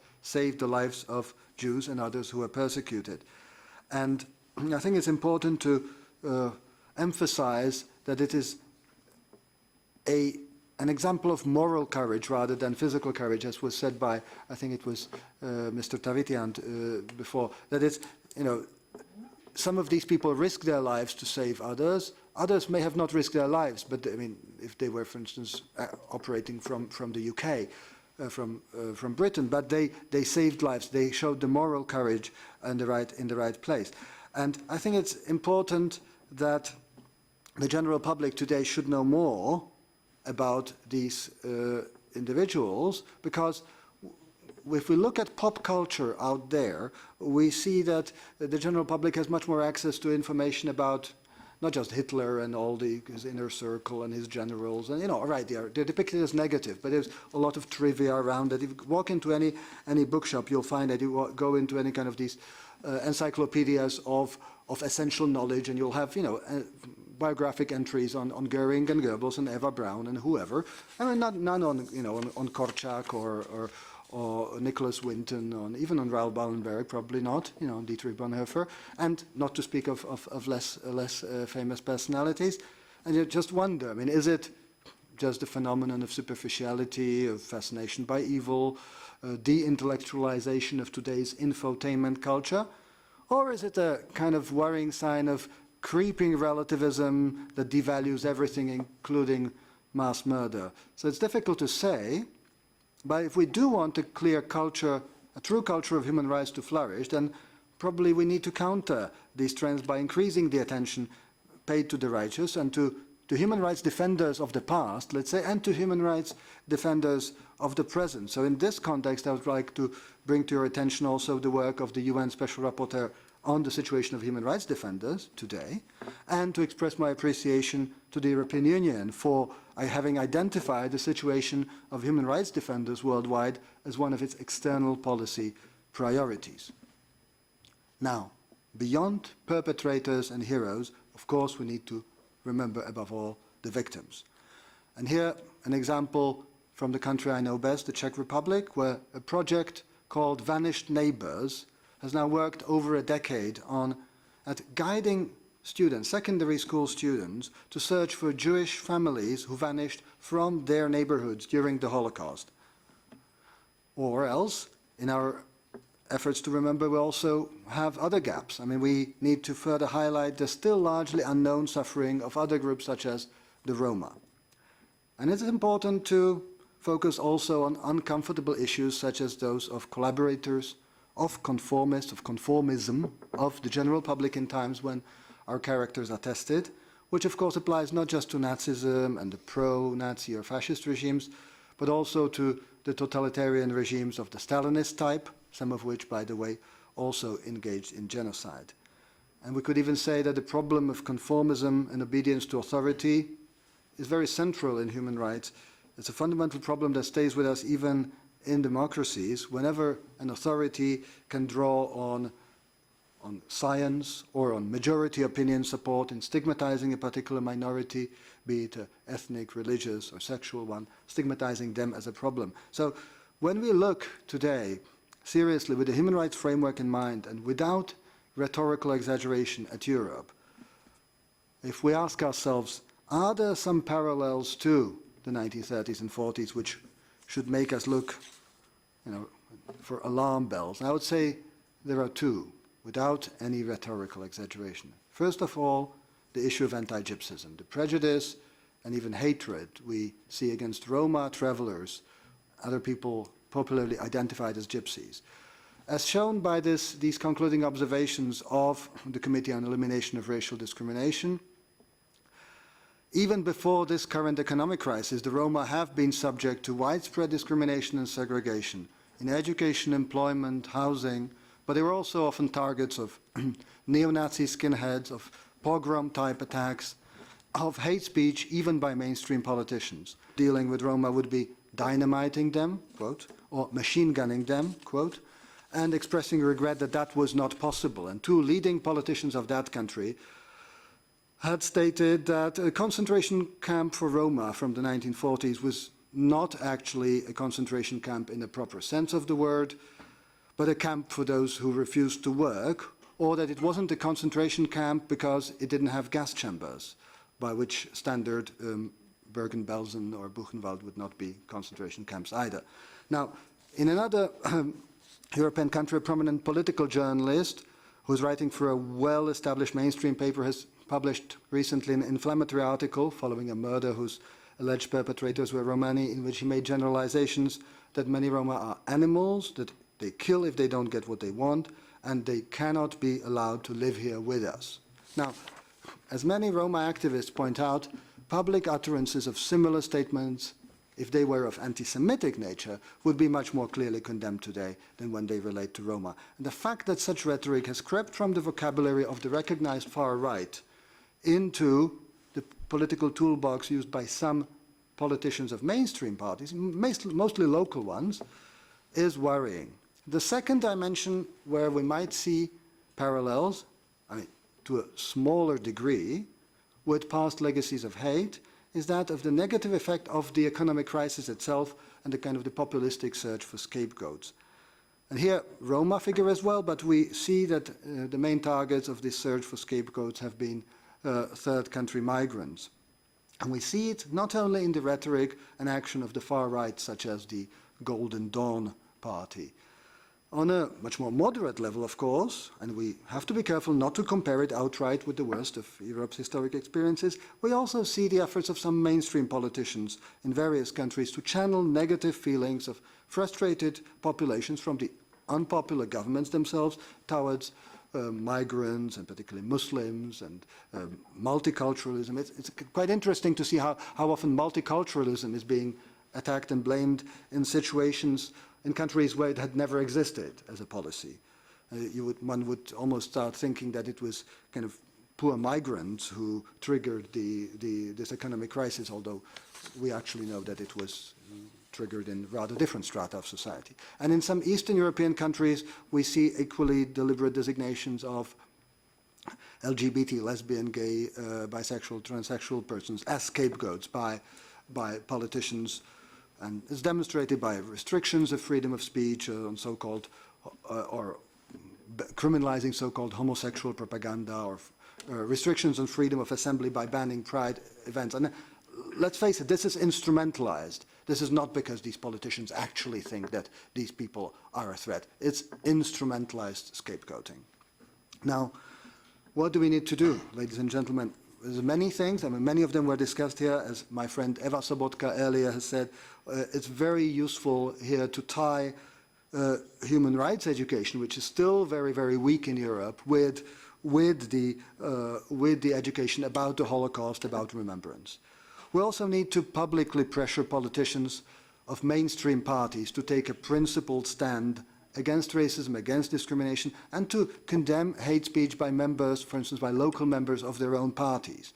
We have to insist that, for instance, local duty bearers who indulge in hate speech must be off limits to a democratic mainstream party. At the same time, I think we need to work patiently at engaging many who don't necessarily think like we do in this room, at opening new channels for genuine discussion on really existing problems in society with all partners, including those who are prejudiced. And after all, who of us can say that he or she is not prejudiced against anyone in anything? You know? For instance, I believe, and that's a very personal belief here, after 20 years of engagement on Roma issues, that we cannot effectively fight this pernicious anti-Gypsyism by insisting on a counter-stereotype, on a kind of sanitized version of Roma only as innocent victims. We also need to open a discussion on and with the Roma as citizens who have the same rights and responsibilities as others, who deserve recognition of their past sufferings, but also empowerment as active citizens today against discrimination, but also against, let's say, criminal exploitation from within their own community. And of course, sometimes it might be difficult to draw the line between those who are merely prejudiced themselves and those who are deliberately instrumentalizing prejudice and hatred to ride to political office. But it is a task requiring intellectual courage and energy and, I would say, critical self-reflection on part of all of us, humility, because it's not right to presume that we are just on the side of the angels and just go around labeling everyone else. But it's my firm conviction that it is the best we can do, while always keeping the international human rights framework as our guidance. It's an unfinished task, one which will probably always remain unfinished, but it's well worth continuing. Thank you for your attention. Thank you very much, Ian, for this insight also, and both on the role of the UN, but also on what are the necessities and real needs at the level of the European Union. Let me go to the second half of the panel by presenting at the same time both the speakers, as they will touch upon the same subject and share the presentation on the EU legislative intervention on combating genocide denial, which I think that is fundamental as well in the field of prevention. And those are Michael Salter. Michael Salter is a professor of law at the University of Central Lancaster, and also teaches on European and international human rights. He's an author of several papers and books, and among them we can mention Nazi war crimes, US intelligence and selective prosecution at Nuremberg, and writing law dissertations as well, which are straight books on also on really on the topic that he will be touching today. And next to him we have well, not next, but on the same side we have Andrea Grader. She's a research associate at the Department of Social Anthropology at the University of Zurich, and she wrote her thesis on Hills of Thousand Memories, living with the genocide perpetrated against the Tutsi of Rwanda. As well, she's joining Professor Salter into the presentation, and I give you now the floor. Thank you. Thank you very much for giving us the opportunity to present this work today. Our presentation is composed of two parts. I will start with some reflections of the meaning of remembering and denial, more from an anthropological perspective, focusing on the subject. And the second part focus on specific EU criminal law measures on cyber hate crime, prohibiting certain politically defined and understood conception of genocide denial and its cross-civilization. The presentation is constructed like a way of spiraling around the issue that we have identified, and the aim is to develop a better sense of their meanings, their complexity, and also to understand or present the limits of their practical enforcement through existing laws. Let me start with the reflections on remembering and denial. It is hard to dispute that much of the 20th century history gives rise to a moral, ethical, and legal obligation to contest both genocide and its denial and trivialization.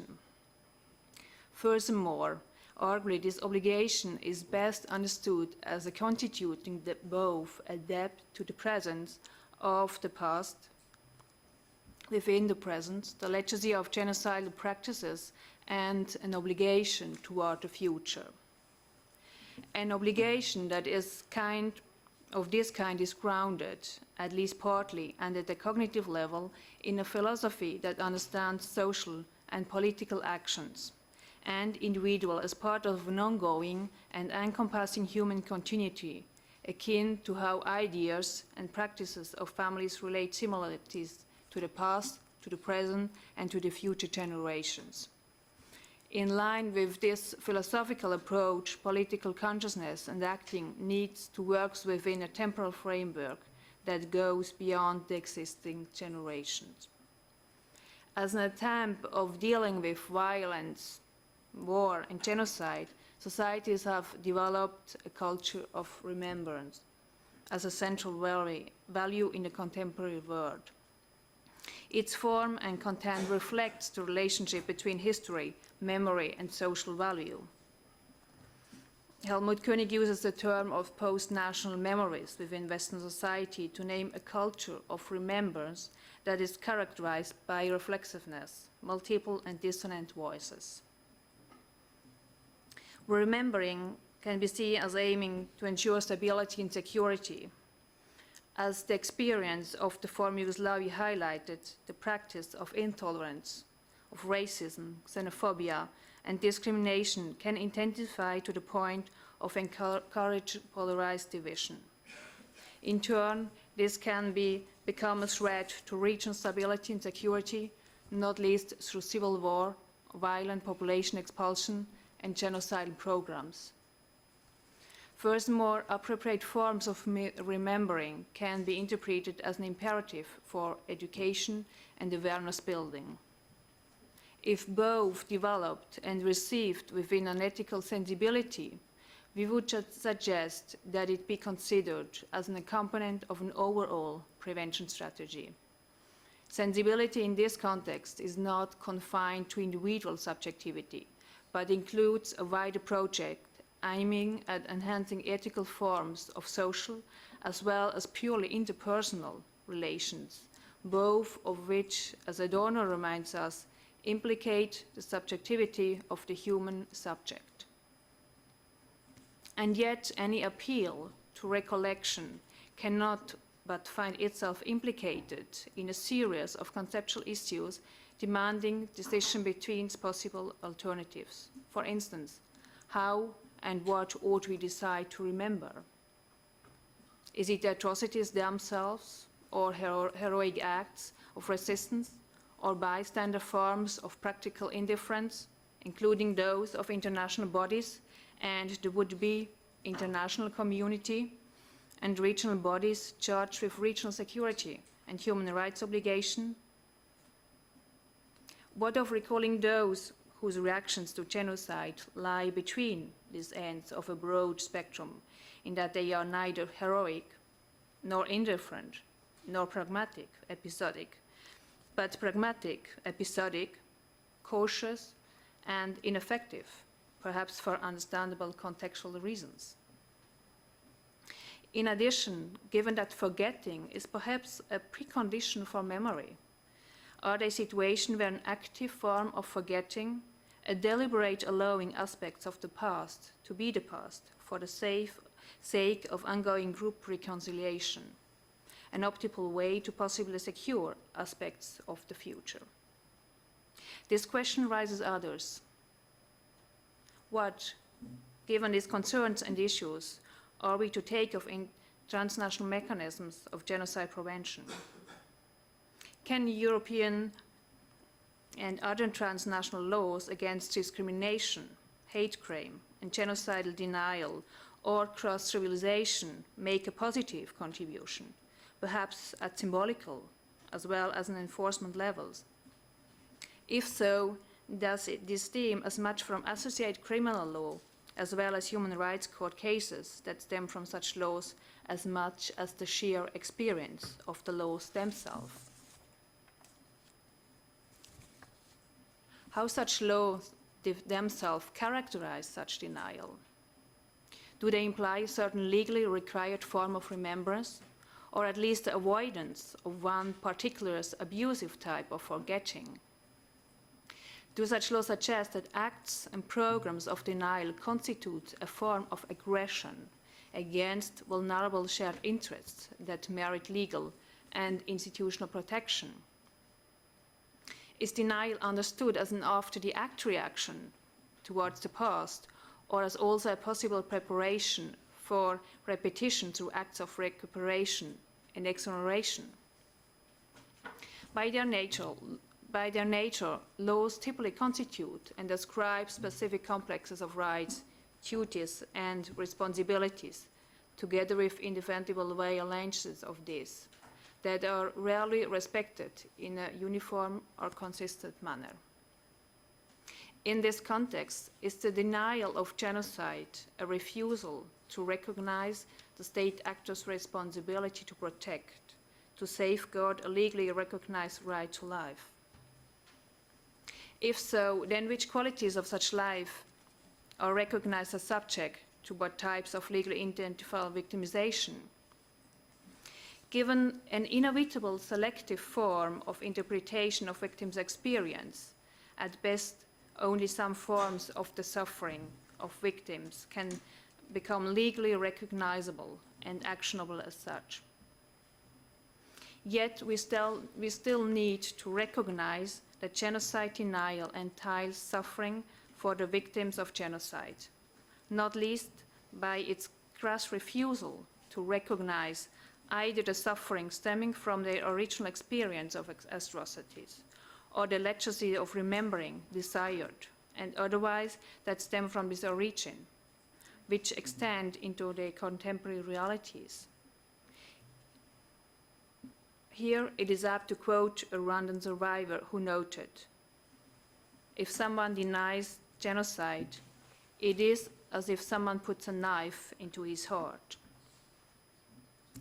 Indeed, although the Rwandan genocide was not originally situated within the EU, its denial, including through internet, websites, exhibits a global dimension that also ripples into this region. With the construction of cyberspace, crimes of denial and trivialization have taken new forms and content, disrespectful of national borders and law enforcement mechanisms rooted in poorly national forms of law enforcement. A second important prevention mechanism concerns warning mechanisms that generate data about potentially genocidal forms of discrimination and hate-motivated violence. This mechanism in turn suggests an understanding of the mechanisms of the circulation of these forms and actors' underlying agenda. The remainder of this paper considers issues raised by two contemplatively recent legal and political initiatives by the EU, the additional protocol to the Cybercrime Convention and the Framework Decision on Racism and Xenophobia. And I now pass the word to Michael Solto. Okay, thank you. Okay, I want to look for a little while at the Council Framework Decision 2008, which was talked about earlier on with some differing views. Anyway, this Council Framework Decision is called Combating Certain Forms and Expressions of Racism and Xenophobia by Means of the Criminal Law. It tries to build up, and that's its project at least, a European-wide legislative framework that criminalises certain types of racist and xenophobic speech, some of which are specifically include genocide denial and genocide trivialisation. The overall objective of the Council framework is to ensure that broadly similar abusive behaviour is consistently treated as a serious criminal offence across all EU member states. So the project involves an approximation of EU member states' laws, and the goal is to try to avoid safe havens or places where there's inconsistent reactions to the same types of genocide denial or trivialisation and other types of racist expression. The framework decision suggests that these offences, or requires that offences should carry with them sanctions that are effective, which are proportionate, and which are sufficient to exert a deterrent effect upon actual or potential perpetrators, including genocide denial directed against specific groups. So in terms of the goals of the framework decision, they are an attempt to give practical effect to many of the discourses and human rights concerns on discrimination that we've heard so much about. One thing that we also need to do when looking at this directive is to understand that it includes a diversity of words. It includes words like condoning as well as trivialising, as well as denying genocide, but the phraseology here is inconsistently used. For example, the idea of condoning genocide is arguably a more severe type of offence than certain forms of trivialisation. There are various problems with the genocide denial when it's tackled with this particular piece of legislation, or an encouragement to member states to introduce a blueprint type of legislation.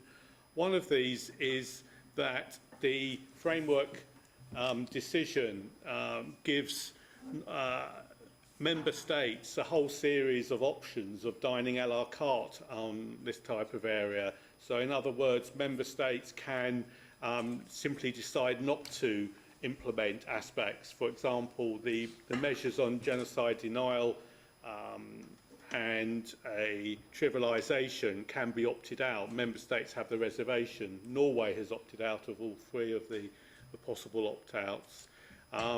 Another problem with the directive concerns the fact that EU member states and other states in the Council of Europe have signed up to the Genocide Convention, and the Genocide Convention requires that countries which have signed the Convention accept the decisions, final decisions of international criminal courts, specifically Nuremberg, but also ICTR, ICTY and the ICC. So the insistence is that if you sign up to the Genocide Convention, you will not have a series of individual nation states, each deciding that in different ways whether the Armenian genocide was a genocide or not. The problem with the framework decision is that it gives member states the option of either recognising international criminal court decisions or giving priority to national court decisions.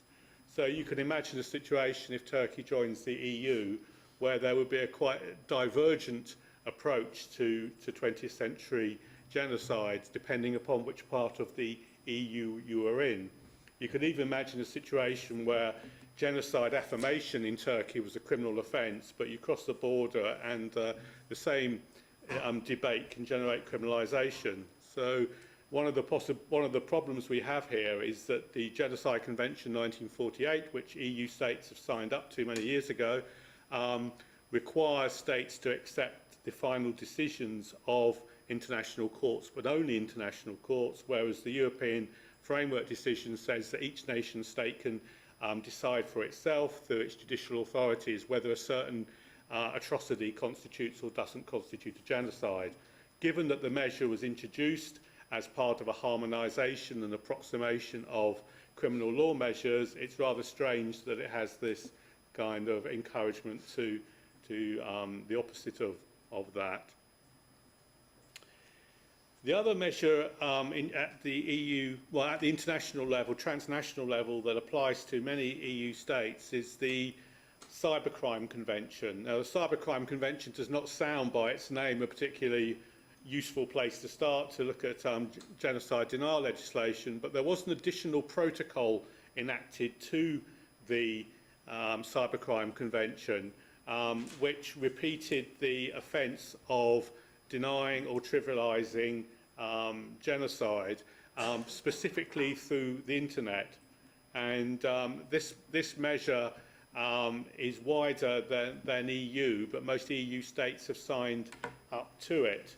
And it's going to be interesting to see, again, whether the various reservations which are contained in the additional protocol, in other words, the various possibilities for member states to opt out, are taken advantage of in practice. You know, some states at the moment are accepting all the provisions in relationship to genocide denial and trivialisation over the internet, and others aren't. So again, we're creating the opposite of approximation of EU criminal measures.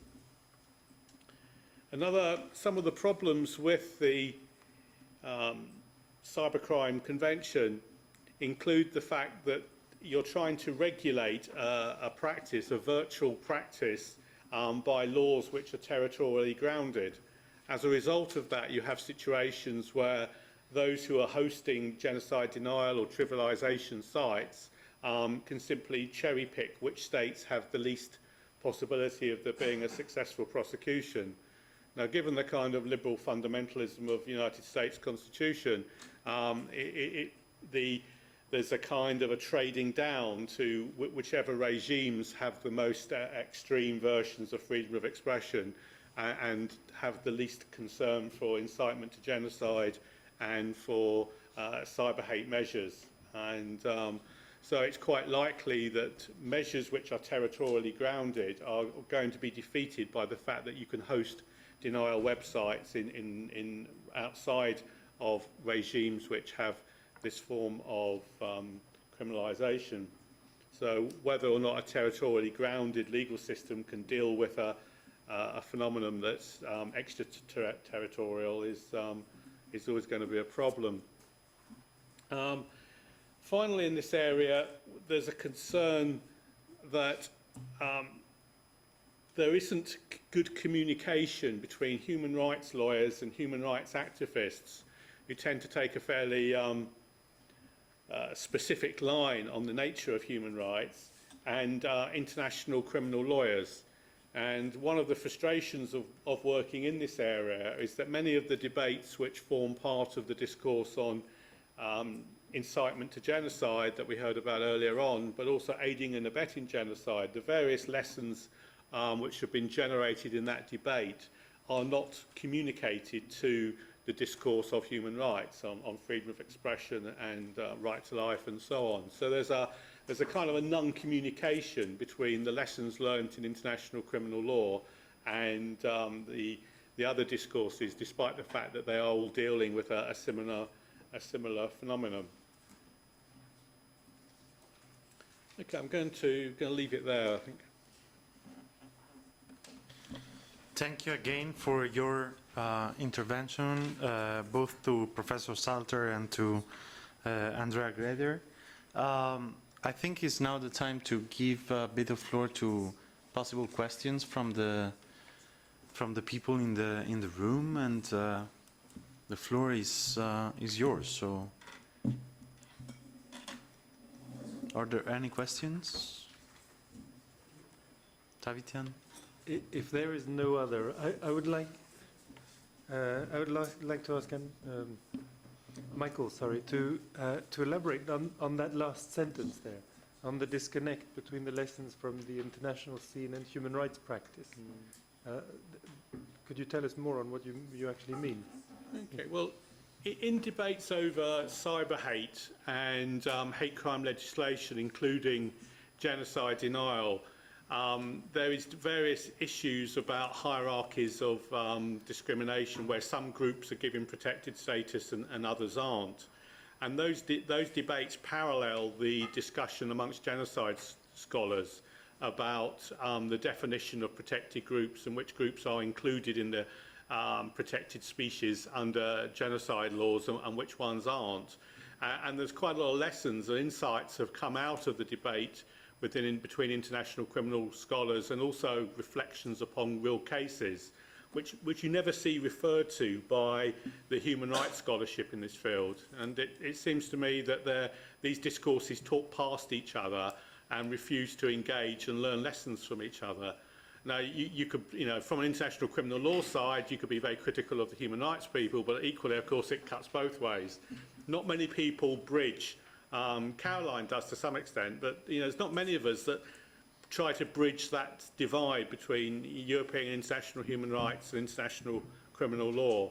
And those of us who do, are very sensitive to the fact that there's just not any lessons being learnt from one area to the other. There's no transferability of insights. And to some extent, when you read the articles and analysis about freedom of expression versus, laws against incitement to racism, they appear to be completely uninformed by quite sophisticated discussions within the international criminal law on incitement to genocide, for example. So I think that's one area of non-communication between different disciplines or sub-disciplines within law and policy, I think. Are there any other questions for the speakers? Yes, please. Could you present yourself as well? Yes, I'm Nienke van der Haven. I work at the University of Amsterdam doing PhD research on prevention of gross human rights violations. I would like to go back to the problem of coordination identified in the task force report. As we all know, it's a state obligation to, under positive international law, to prevent genocide, not only on its own territory, but also in third states. But a great roadblock to prevention in practice is that it's unclear which state is supposed to do what at what moment. In the genocide case of the International Court of Justice, a capacity to effectively influence is mentioned, but is given little content. I was wondering, the task force report does contain a recommendation to cooperate more closely with other actors, but what role could the EU have more specifically in actually improving the allocation of specific obligations to prevent among states? And I was just thinking off the top of my head, could, for instance, a specific institution be established to ensure allocation in certain situations, or could it issue guidelines which would make it easier to determine when a state should take action and what action? Just some thoughts on that. Thank you. Yes, thank you very much. If you go, maybe I put it the other way around. I think if you look at the International Court of Justice decision and what they found with regard to Serbia, I think apart from the general level where you took it, I also read the decision as where the court looked very concretely into the possibilities of where Serbia and in what way could have influenced what was happening in Republika Srpska and the former Yugoslav army at that time. And I think this is something that on a more abstract legal level in the task force we transferred into this mass atrocity lens. Because if you take the legal obligation to prevent genocide as a given, as a legal obligation at least of the member states themselves, and because they created the European Union, this is something that, I mean, they hopefully, or it is expected that they want to express the same at the level of the European Union, even though the Union itself might not be subject to the Genocide Convention and the underlying jus cogens. But that's a legal debate also to have within the European Union. But if you then take it seriously, then you need to look into the different policies you have, which under the responsibility to protect were put into these three different pillars. And we tried in the report to exercise this through the range of what you call the three pillars, by at the same time making clear that you normally do not look at a linear development. It doesn't mean that you have to first do structural prevention and you go through all of these steps and then you come to operational prevention, because if you look at the situation in the North Kivus today, you know that you have to apply all of this at the same time.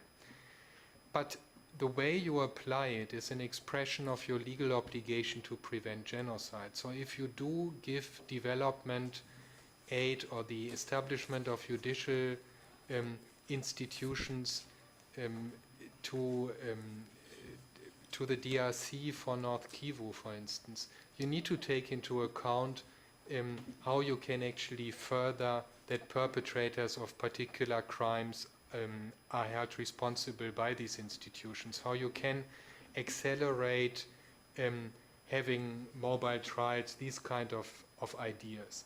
And for your development aid, if you want to establish certain economic structures and you want to uphold certain economic structures, to look at the impact it can have on the behavior of rebel groups versus civilians and so on. And all of this, in our understanding, is an expression of the obligation to prevent genocide. You need to look at it in much more detail and much more concretely, and it's not a separate policy area. It's not something that you either prevent genocide or you do humanitarian protection or you do conflict prevention and so on. It's something that comes together, but it's a very specific way of looking at particular indicators. And I can go into details of which country situation you can take as an example where it worked and where it didn't work, but this was the approach we took. Is there any other question coming from the panel?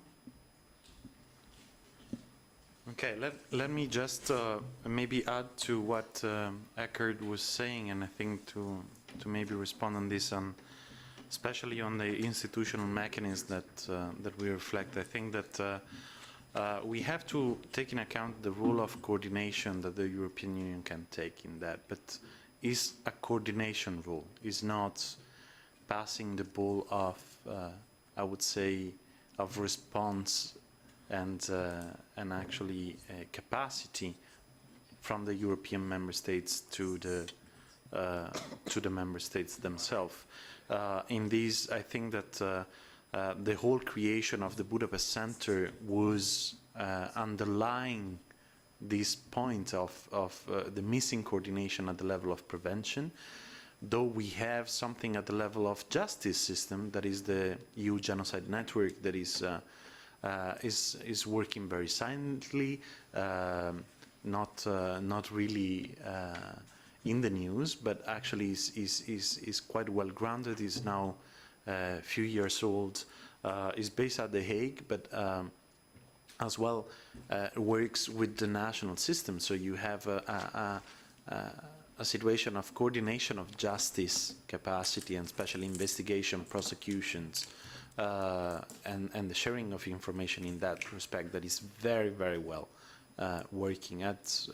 From what we were present in few of them, their meetings, and honestly was something very practical. And I think that, and I hope that in this sense, the Budapest Center is equally, if even not being an intergovernmental body, but being something in the middle, working with governments and being an NGO to some extent, might play this role of at least of coordination in the field. And I think that from the success that we have into producing the report and having had the initiative, but as well putting on the coordination of the academics and experts to another level, not to our level, made this capacity of coordination work. So without ending here, I think I will pass the word to Alfonso Giordano for the concluding remarks of Andrea Tetti and Gheorghe Tatar. Thank you. So you say the two. Well, no, I think that, I mean, okay. Before closing, I think yes. all our panelists should deserve a clapping hand for their contribution. Okay. Very good, Edin. Thank you. And so for the concluding remarks, the floors go to Andrea Teti, that is also the director, the research director of the European Center for International Affairs, and as well a professor of the University of Aberdeen, and Georgi Tatar, director of the Budapest Center for International Prevention of Genocides and Mass Atrocities. Please. Thank you, Alfonso, and thank you to everyone for coming, people who have been speaking, as well as the guests who have been listening and contributing to our discussion. So did you want to pass the word to Nicola for some concluding remarks? I think we will conclude. No, you can stay. I can stay. Okay, okay, fantastic. So I think what we could do is I will pass the word in turn to Georgi Tatar, who is the director of the Budapest Center for the International Prevention of Genocide and Mass Atrocities, for some comments, and I'll follow up with some suitably rapid and concise comments, and then we can conclude with Nicola Rinaldi. So, Georgi, please. Thanks, that's a surprise.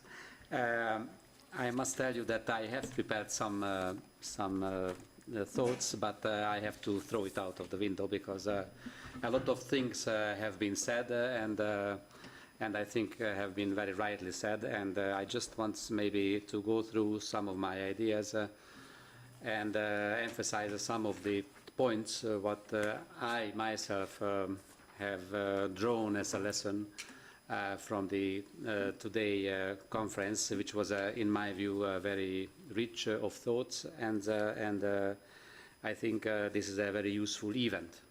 The day of recalling the tragic, horrendous events and extreme crimes is all the time useful, not only for remembering, but also for taking stock of the present, what we have achieved and what is in front of us, ahead of us, what we should do in the future. Maybe still five remarks. The first is that the European Parliament resolution puts an emphasis on the protection of human dignity, which has not been mentioned here during the day, or maybe I have just overheard. That, and we should clearly see it, that the human dignity is not only one of the fundamental values, but the highest value of the human beings. So the expression of human dignity means human beings are entitled to respect, and that must be granted. And each human being has dignity. Each human being deserves respect for dignity, and in that regard there is no superiority and priority among human beings. And it is the responsibility of the human being that this moral obligation may not fail. So unfortunately we know that value has numerous times been damaged in the history, sometimes to extreme extent, and so we have to be, the human being has to be vigilant that this type of violations will not be repeated. The second point is that what has already been emphasized also by Mr. Dieng, that the crimes against human dignity, so actually the genocide, usually do not evolve within a short period of time. This is a process. So, but that means that the human being has the possibility to prevent these awful crimes and these extreme crimes. So when doing so, we have to be very careful that at first the whole process starts with very innocent things, that some citizens belonging to the majority, let's say so, of the population says something wrong, something damaging, hurting to another fellow citizen, which may belong to a minority. And then later on, that type of, and this is already a type of distinction between people. And that distinction might lead to criticism, sharp criticism, later on hate speech. And then it may then overstep a threshold that we ourselves do not notice, that we are already in the hate speech in the worst case scenario, and we cannot keep it under control then. So, and then it just is missing some triggering point, and then the crime could already be started. So, the conclusion from that is that we have to be, again, vigilant, and we may not afford that we just overhear or do not pay attention from the very beginning of the process to these type of so-called innocent appearances. And this is our responsibility, who understand what is the genocide, what is the process leading to genocide. Actually, that was the case with the Holocaust, where decades led to the crime. And in Srebrenica, in the case of Srebrenica, the researchers have pointed out to the fact that these crimes have already had prehistory. So the next point, the third point, is that the European Union, being a prominent and global actor, may not be pleased with its record, neither in preventing crimes against humanity in Europe itself and elsewhere in the world. So here, I think we used to make the mistake that the European Union all the time looks outwards. What's going on in the world, and we should prevent somebody else from this type of crimes, and whilst we do not pay attention to our internal trends. As Jan has rightly, correctly called the attention to some negative trends here in Hungary. At one was it about Hungary, which is the country that I know the best,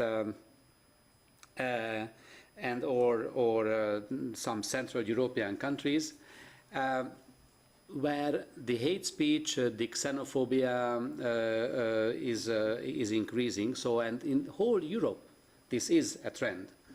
So we have cited the 2008 framework, and what has happened?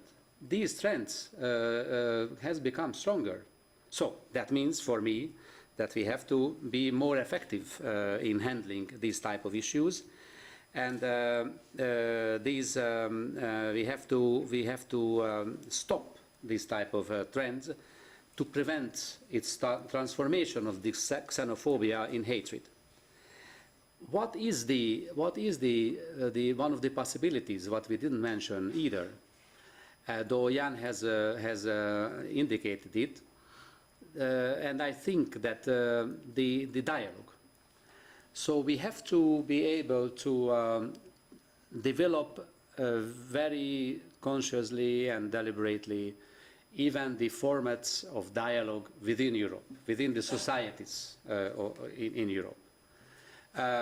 When you speak about the Romas, it is not enough that we make any kind of law, because this is just a superficial handling of the situation.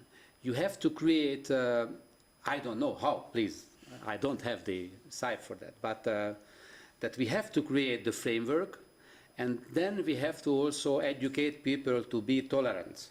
Because I speak about Hungary, there is a kind of dialogue within the society about the Romas, but this is not the one what we should have. So we have to understand why the minorities, the Romas, feel like they feel, and then they also will have to understand why the majority feels like it feels. So, and this is also a very long process, and without necessary tolerance, we shall not be able to handle this situation.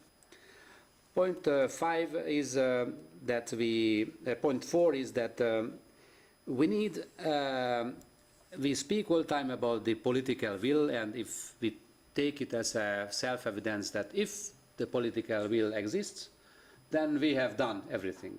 No. The political will have to be translated, transformed into action, without that into practice. Without that, you are not able to do anything. So, of course, it is a task also to generate political will, but afterwards you have to translate into practice. So the Budapest Center has several times mentioned this is the report of the task force is one of the is very important from the point of view that we try to develop methodologies, the practice, how the mass atrocities could be prevented, what would be the most effective approach to develop, as sometimes it is mentioned in the report, the continuum of steps which then will lead to prevent genocide. And here, in that respect, I wanted just to call your attention to the fact that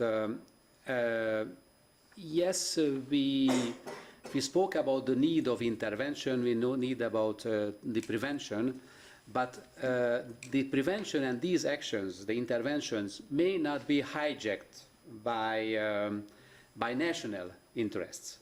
So the actions, the interventions, the preventions will have to focus how to defend the human dignity, how to prevent the crimes.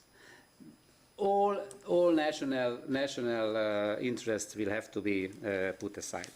So again, Eckehard has spoken about it very detailed way. I don't want to go into details. I just want to tell you that on our side, the Budapest Center will continue this type of the presentation of this report. Tomorrow we shall go to Geneva also, and in the UN we shall make a presentation, and then during the year in Europe, in various capitals, we want to present it, and we want to generate political will and generate a network which will be more effectively take it up, and so we shall try to drive further this process. And then the last point is, and again about I will come back to the respect of human dignity, that this is the defense and protection of human dignity is a responsibility not only of the state but also of the older generation. So the understanding of personal dignity, that the person is a dignity and is not a category, and this is not a category which self-evidently develops in people's mind, the children from the very first years of consciousness, they will have to be taught that and educated systematically to be tolerant, to be flexible, to the others, to the fellow citizens. Specific programs will have to be developed, maybe in the schools, maybe then later on in gymnasiums, obviously in the universities. So, and we should be aware of the fact that the bigger will be the proportion of people who are tolerant and who will become more proactive to defend the human dignity and to fight against these extreme cries, the bigger will be the proportion of the people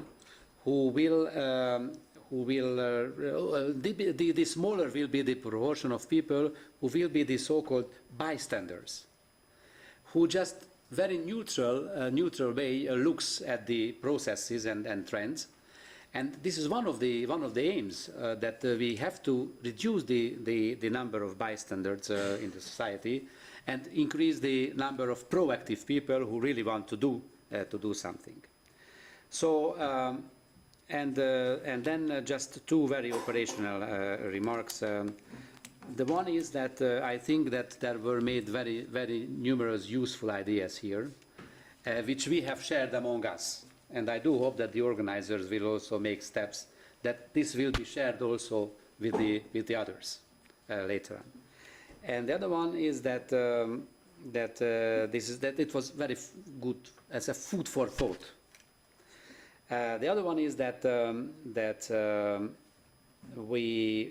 me personally, I'm looking forward to the next Day of Remembrance next year. And on my behalf, on our behalf of the Budapest Center, we are ready to contribute to the next event again. Let's make it a tradition, and let's do it in the future too. Fantastic. Thank you very much. Yogi, thank you very much for your intervention, also for making it punctual, precise, and time efficient. Okay, I will try to do the same thing, and I will hijack one word that Andrea and Michael used before, which was Adorno. Apart from my institutional hat, which is the director of the Center for Global Security and Governance in the University of Aberdeen and director of research for ECIA, I have, in my position as a researcher, I have two areas of broad interest. One is political theory, and another one is Middle Eastern politics and democracy promotion. And I want to use those two to make a couple of comments, maybe from an academically outside point of view, but I think I find remarkable points of congruence that will hopefully be useful. So I'm going to start by talking about a couple of philosophers who I think made some interesting observations. First of all, an Italian guy called Giorgio Agamben, some of you might be familiar with. And I think he, drawing on Primo Levi, makes a very interesting characterization of what it means when mass atrocities and genocide take place. And to cut a long story short, he emphasizes the way in which humanity is stripped from the fact of life in human beings. Those situations aim, this is their political modus operandi and their technique, to strip humanity from humans. Okay? So it's a very radical, I mean, I think it's important for us to focus on questions of mass atrocity and genocide precisely because they go to the depth of what it means to be human beings and what it means to be societies. The other philosopher that I wanted to mention was Hannah Arendt, because she made a very, very interesting point, which was that although human rights are supposed to be human rights and inalienable by their very nature, in fact, it's precisely when institutions, when institutional frameworks, specifically states and their sovereignty, citizenship is withdrawn from human beings that they become the most vulnerable. And it's this isolation of humanity and the human being that is really what we're trying to protect here. How do we do this? Well, from today's discussions, it seems to me that we have two broad kinds of approaches. One is at an individual level to encourage remembrance, right? So that the consequences of not protecting human beings and societies are very present in our minds as individuals and as societies. And the other is to act at an institutional level through the design of appropriate laws. And it seems to me that again and again, throughout the various contributions, we hit against a problem that neither of these elements is, while both are necessary, neither of them is sufficient to guarantee the protection of human beings as individuals or as in groups. And this is a problem that's actually very familiar, would be very familiar to classical philosophers like Plato or Aristotle. When they were looking for the design of the perfect constitution for a city, they said, well, we need to think about the norms, the legal aspect, the institutional aspect. But without citizens who are prepared to live up to those values, to break the chain of abuses of human rights, of individuals, marginalization, and so on, that framework will necessarily collapse upon itself. And that's exactly the kind of dichotomy that we face when we're looking at mass atrocities and genocide. The individual level is necessary but not sufficient. The legal institutional level is necessary but not sufficient. I think Caroline framed it in a really interesting way this morning. She said, is law enough? And of course the answer is no. And the individual is not enough. We need, as you were saying, we need action to follow those words, otherwise, And here I just want to refer to something that Adama Dieng and Niccolò Rinaldi some points that they made this morning.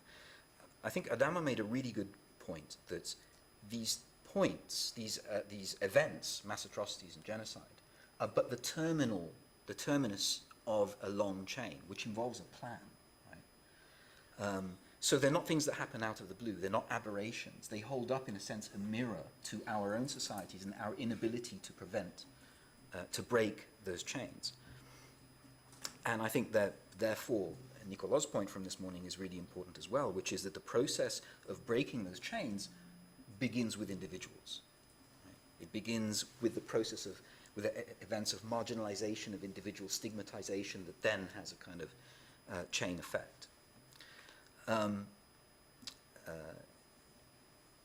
And it comes to mind that the famous expression, saving a human being is the same as saving humankind. That makes sense for precisely this reason. Yeah? So what are the implications of this? I mean, for me, the implications of this are that we need to act holistically. We need to act at the legal level, we need to act at the individual level, but even this is not enough. In several moments, one of Eckhard mentioned development policy, and we're talking about R2P fairly extensively, and my own specialization is in democracy promotion. It seems to me that all of these different realms are aimed, amongst other things, at building resilient societies, cohesive societies, which will not break down, which will be stable in the best possible sense, right? And this kind of objective actually highlights one of the limitations of the frameworks that we use to talk about the question of mass atrocities and genocide. Namely that there's a tendency, I think, to fall back on emphasizing questions of civil and political rights. So we take the category of human rights that, if you read the preambles to any human rights related documentation, for example in the EU, affirmed to be, very strongly affirmed to be indivisible. And yet you have this kind of selection, this focus on civil and political rights, as opposed to, for example, social and economic rights. And if we look at the kinds of instabilities that we have within Europe today, these are related, these manifest as civil and political violations of civil and political rights, but they have a very strong causal component of social and economic stability. Right? So I think we need to act at this additional level and think at this additional level as well. Do we have the instruments? We have quite a lot of instruments already, for example, in the European Union context. It's partly a question of using them more effectively, coordinating them, and so on. Is this difficult? You bet. Otherwise, we wouldn't be having this conversation, right? But I can think of very few things that are worthwhile trying to do that are not difficult. The last thing I want to say is that I think it's important to remember not just, so memory is important not just of events, situations, chains of events that have led to failures in protecting human rights and failures to prevent mass atrocities, but also where it worked. And there I would like to draw on a different historical example. So for example, if we think about the immediate post-Second World War period in Europe, there was a social compact there, epitomized by the Marshall Plan, by the idea that we coordinate social economic policy in each nation state as well as at a European level, as Robert Schuman famously said, to make war not just unthinkable but materially impossible, right? And the worrying thing for me is that that social compact, which for all its flaws worked so well in the immediate post-war period, has been abandoned. So we, and I say we as Europeans, now need to remember the positive example and be mindful of the risks of abandoning that example, as I think we're doing. You, and I'll say conclude on this, you used the word dignity, and I think that's absolutely fundamental, because if you look at both Southern Europe, Greece, Italy, Spain, Portugal, where social destabilization has been expressed in terms of dignity, and also in the Arab region, where the Arab uprisings were about bread, freedom, and social justice, human dignity, right, as the famous slogans went. That question of dignity is right back at the center of political discourse, and I think that's a good idea. But we need to understand it not simply as a question of civil and political rights, but also of human rights inseparably understood. So social, economic, cultural, and so on. That's all I'm going to say. I hope I've been brief enough. It remains to me to thank everyone again for coming and for contributing. Nicola Rinaldi and Ivo Weigel for making this possible, the European Parliament for hosting us, Adam Dieng and all the other representatives of the European institutions and contributors who have made this debate really worthwhile. I've enjoyed it a lot. And it's my pleasure to pass the word over to Nicola Rinaldi for some concluding comments. Thank you. Thank you. And dear friends, Actually, I didn't think to make any conclusion. It was not foreseen in the program. Well, no problem. Because in these cases, we can say, one says everything has been said, not much to be added. But that's not the case today. And not only I want to thank you for all of your contribution, and again apologize for not having had the possibility to be present all the time. But as far I could listen to the different contributions, each of them actually opens a new path of discussions, a new path of explorations, a new path of questions, debates, and so on. And it could be an endless story.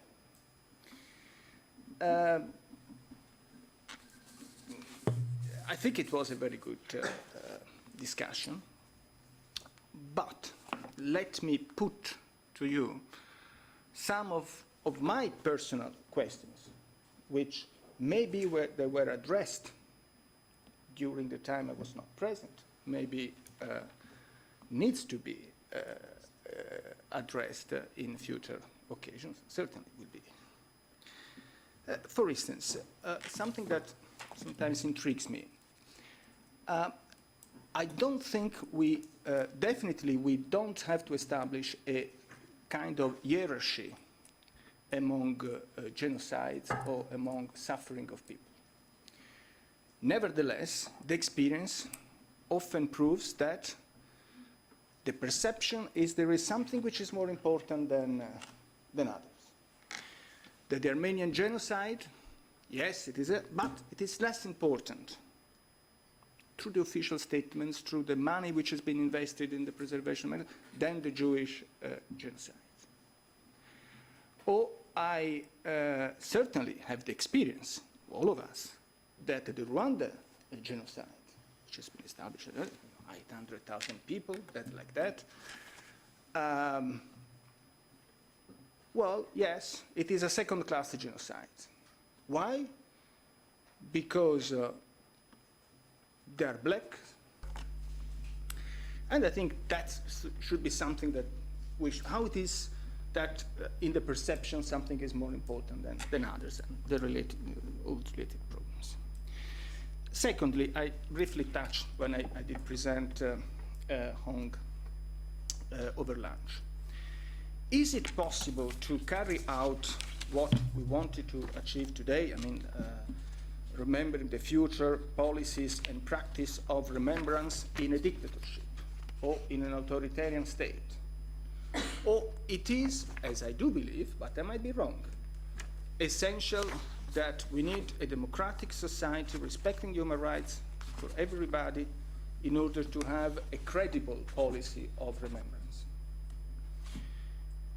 And again, according to the answer, we might face a number of problems, country by country.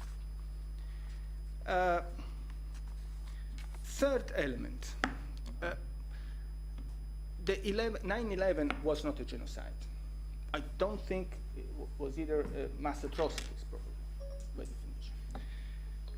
But 9/11 has been perceived and used as by far much more relevant in the global world, in turning policies in a way or another one, in changing directions, than the Rwanda genocide or the Yugoslavian wars and so on. Why? Media, our own interest, image, two huge skyscrapers falling down in that way. So what is the mechanic that determines this kind of effect, which they have, of course, a lot of political, yes. Again, I think most of you have seen, have watched this movie that us Italians were so attached to it, the Life is Beautiful by Roberto Benigni, which to me pose a very important point, because when particularly we talk to the young people, the ones who often come to visit the European Parliament, and every time I tell them, yes, you see the corridors, you see the elevators, you see the big structure, etc., but try to imagine what was behind this part. This is the consequence, the bureaucratic, visible appearance of a trauma that we went through. It is very difficult to convince them about that, because we describe something which is unimaginable. We try to create a narrative of something which is behind conception, rational conception of today, what actually happened in the camps. And this is what in the movie is there. The father who tries to explain something which is impossible to explain to his child, so it's a game. We need to have points, it's a game. And at a certain moment a guy asks, is it true that this soap is made by the bones of the victims? And he says, well, that's so stupid, how you can believe such a stupid thing? Who can believe that? This is Uncle Roberto, that it became a soap. Stupid guy. So how is the technique also of making a genocide to be described, to be told today to people who haven't felt, who haven't lived on their own? Another point, then I stop, because we face a risk of a political abuse of remembrance and of preservation of memory. It can be easily exploited politically. It could be the case for Israel. It could be the case for Israel. There, of course, we have other problems. Dignity, you mentioned Southern Europe, North Africa. What about the Palestinians? What happened there? It could be the case for Rwanda today. So a national identity and the kind of power which is legitimized and grounded on, well,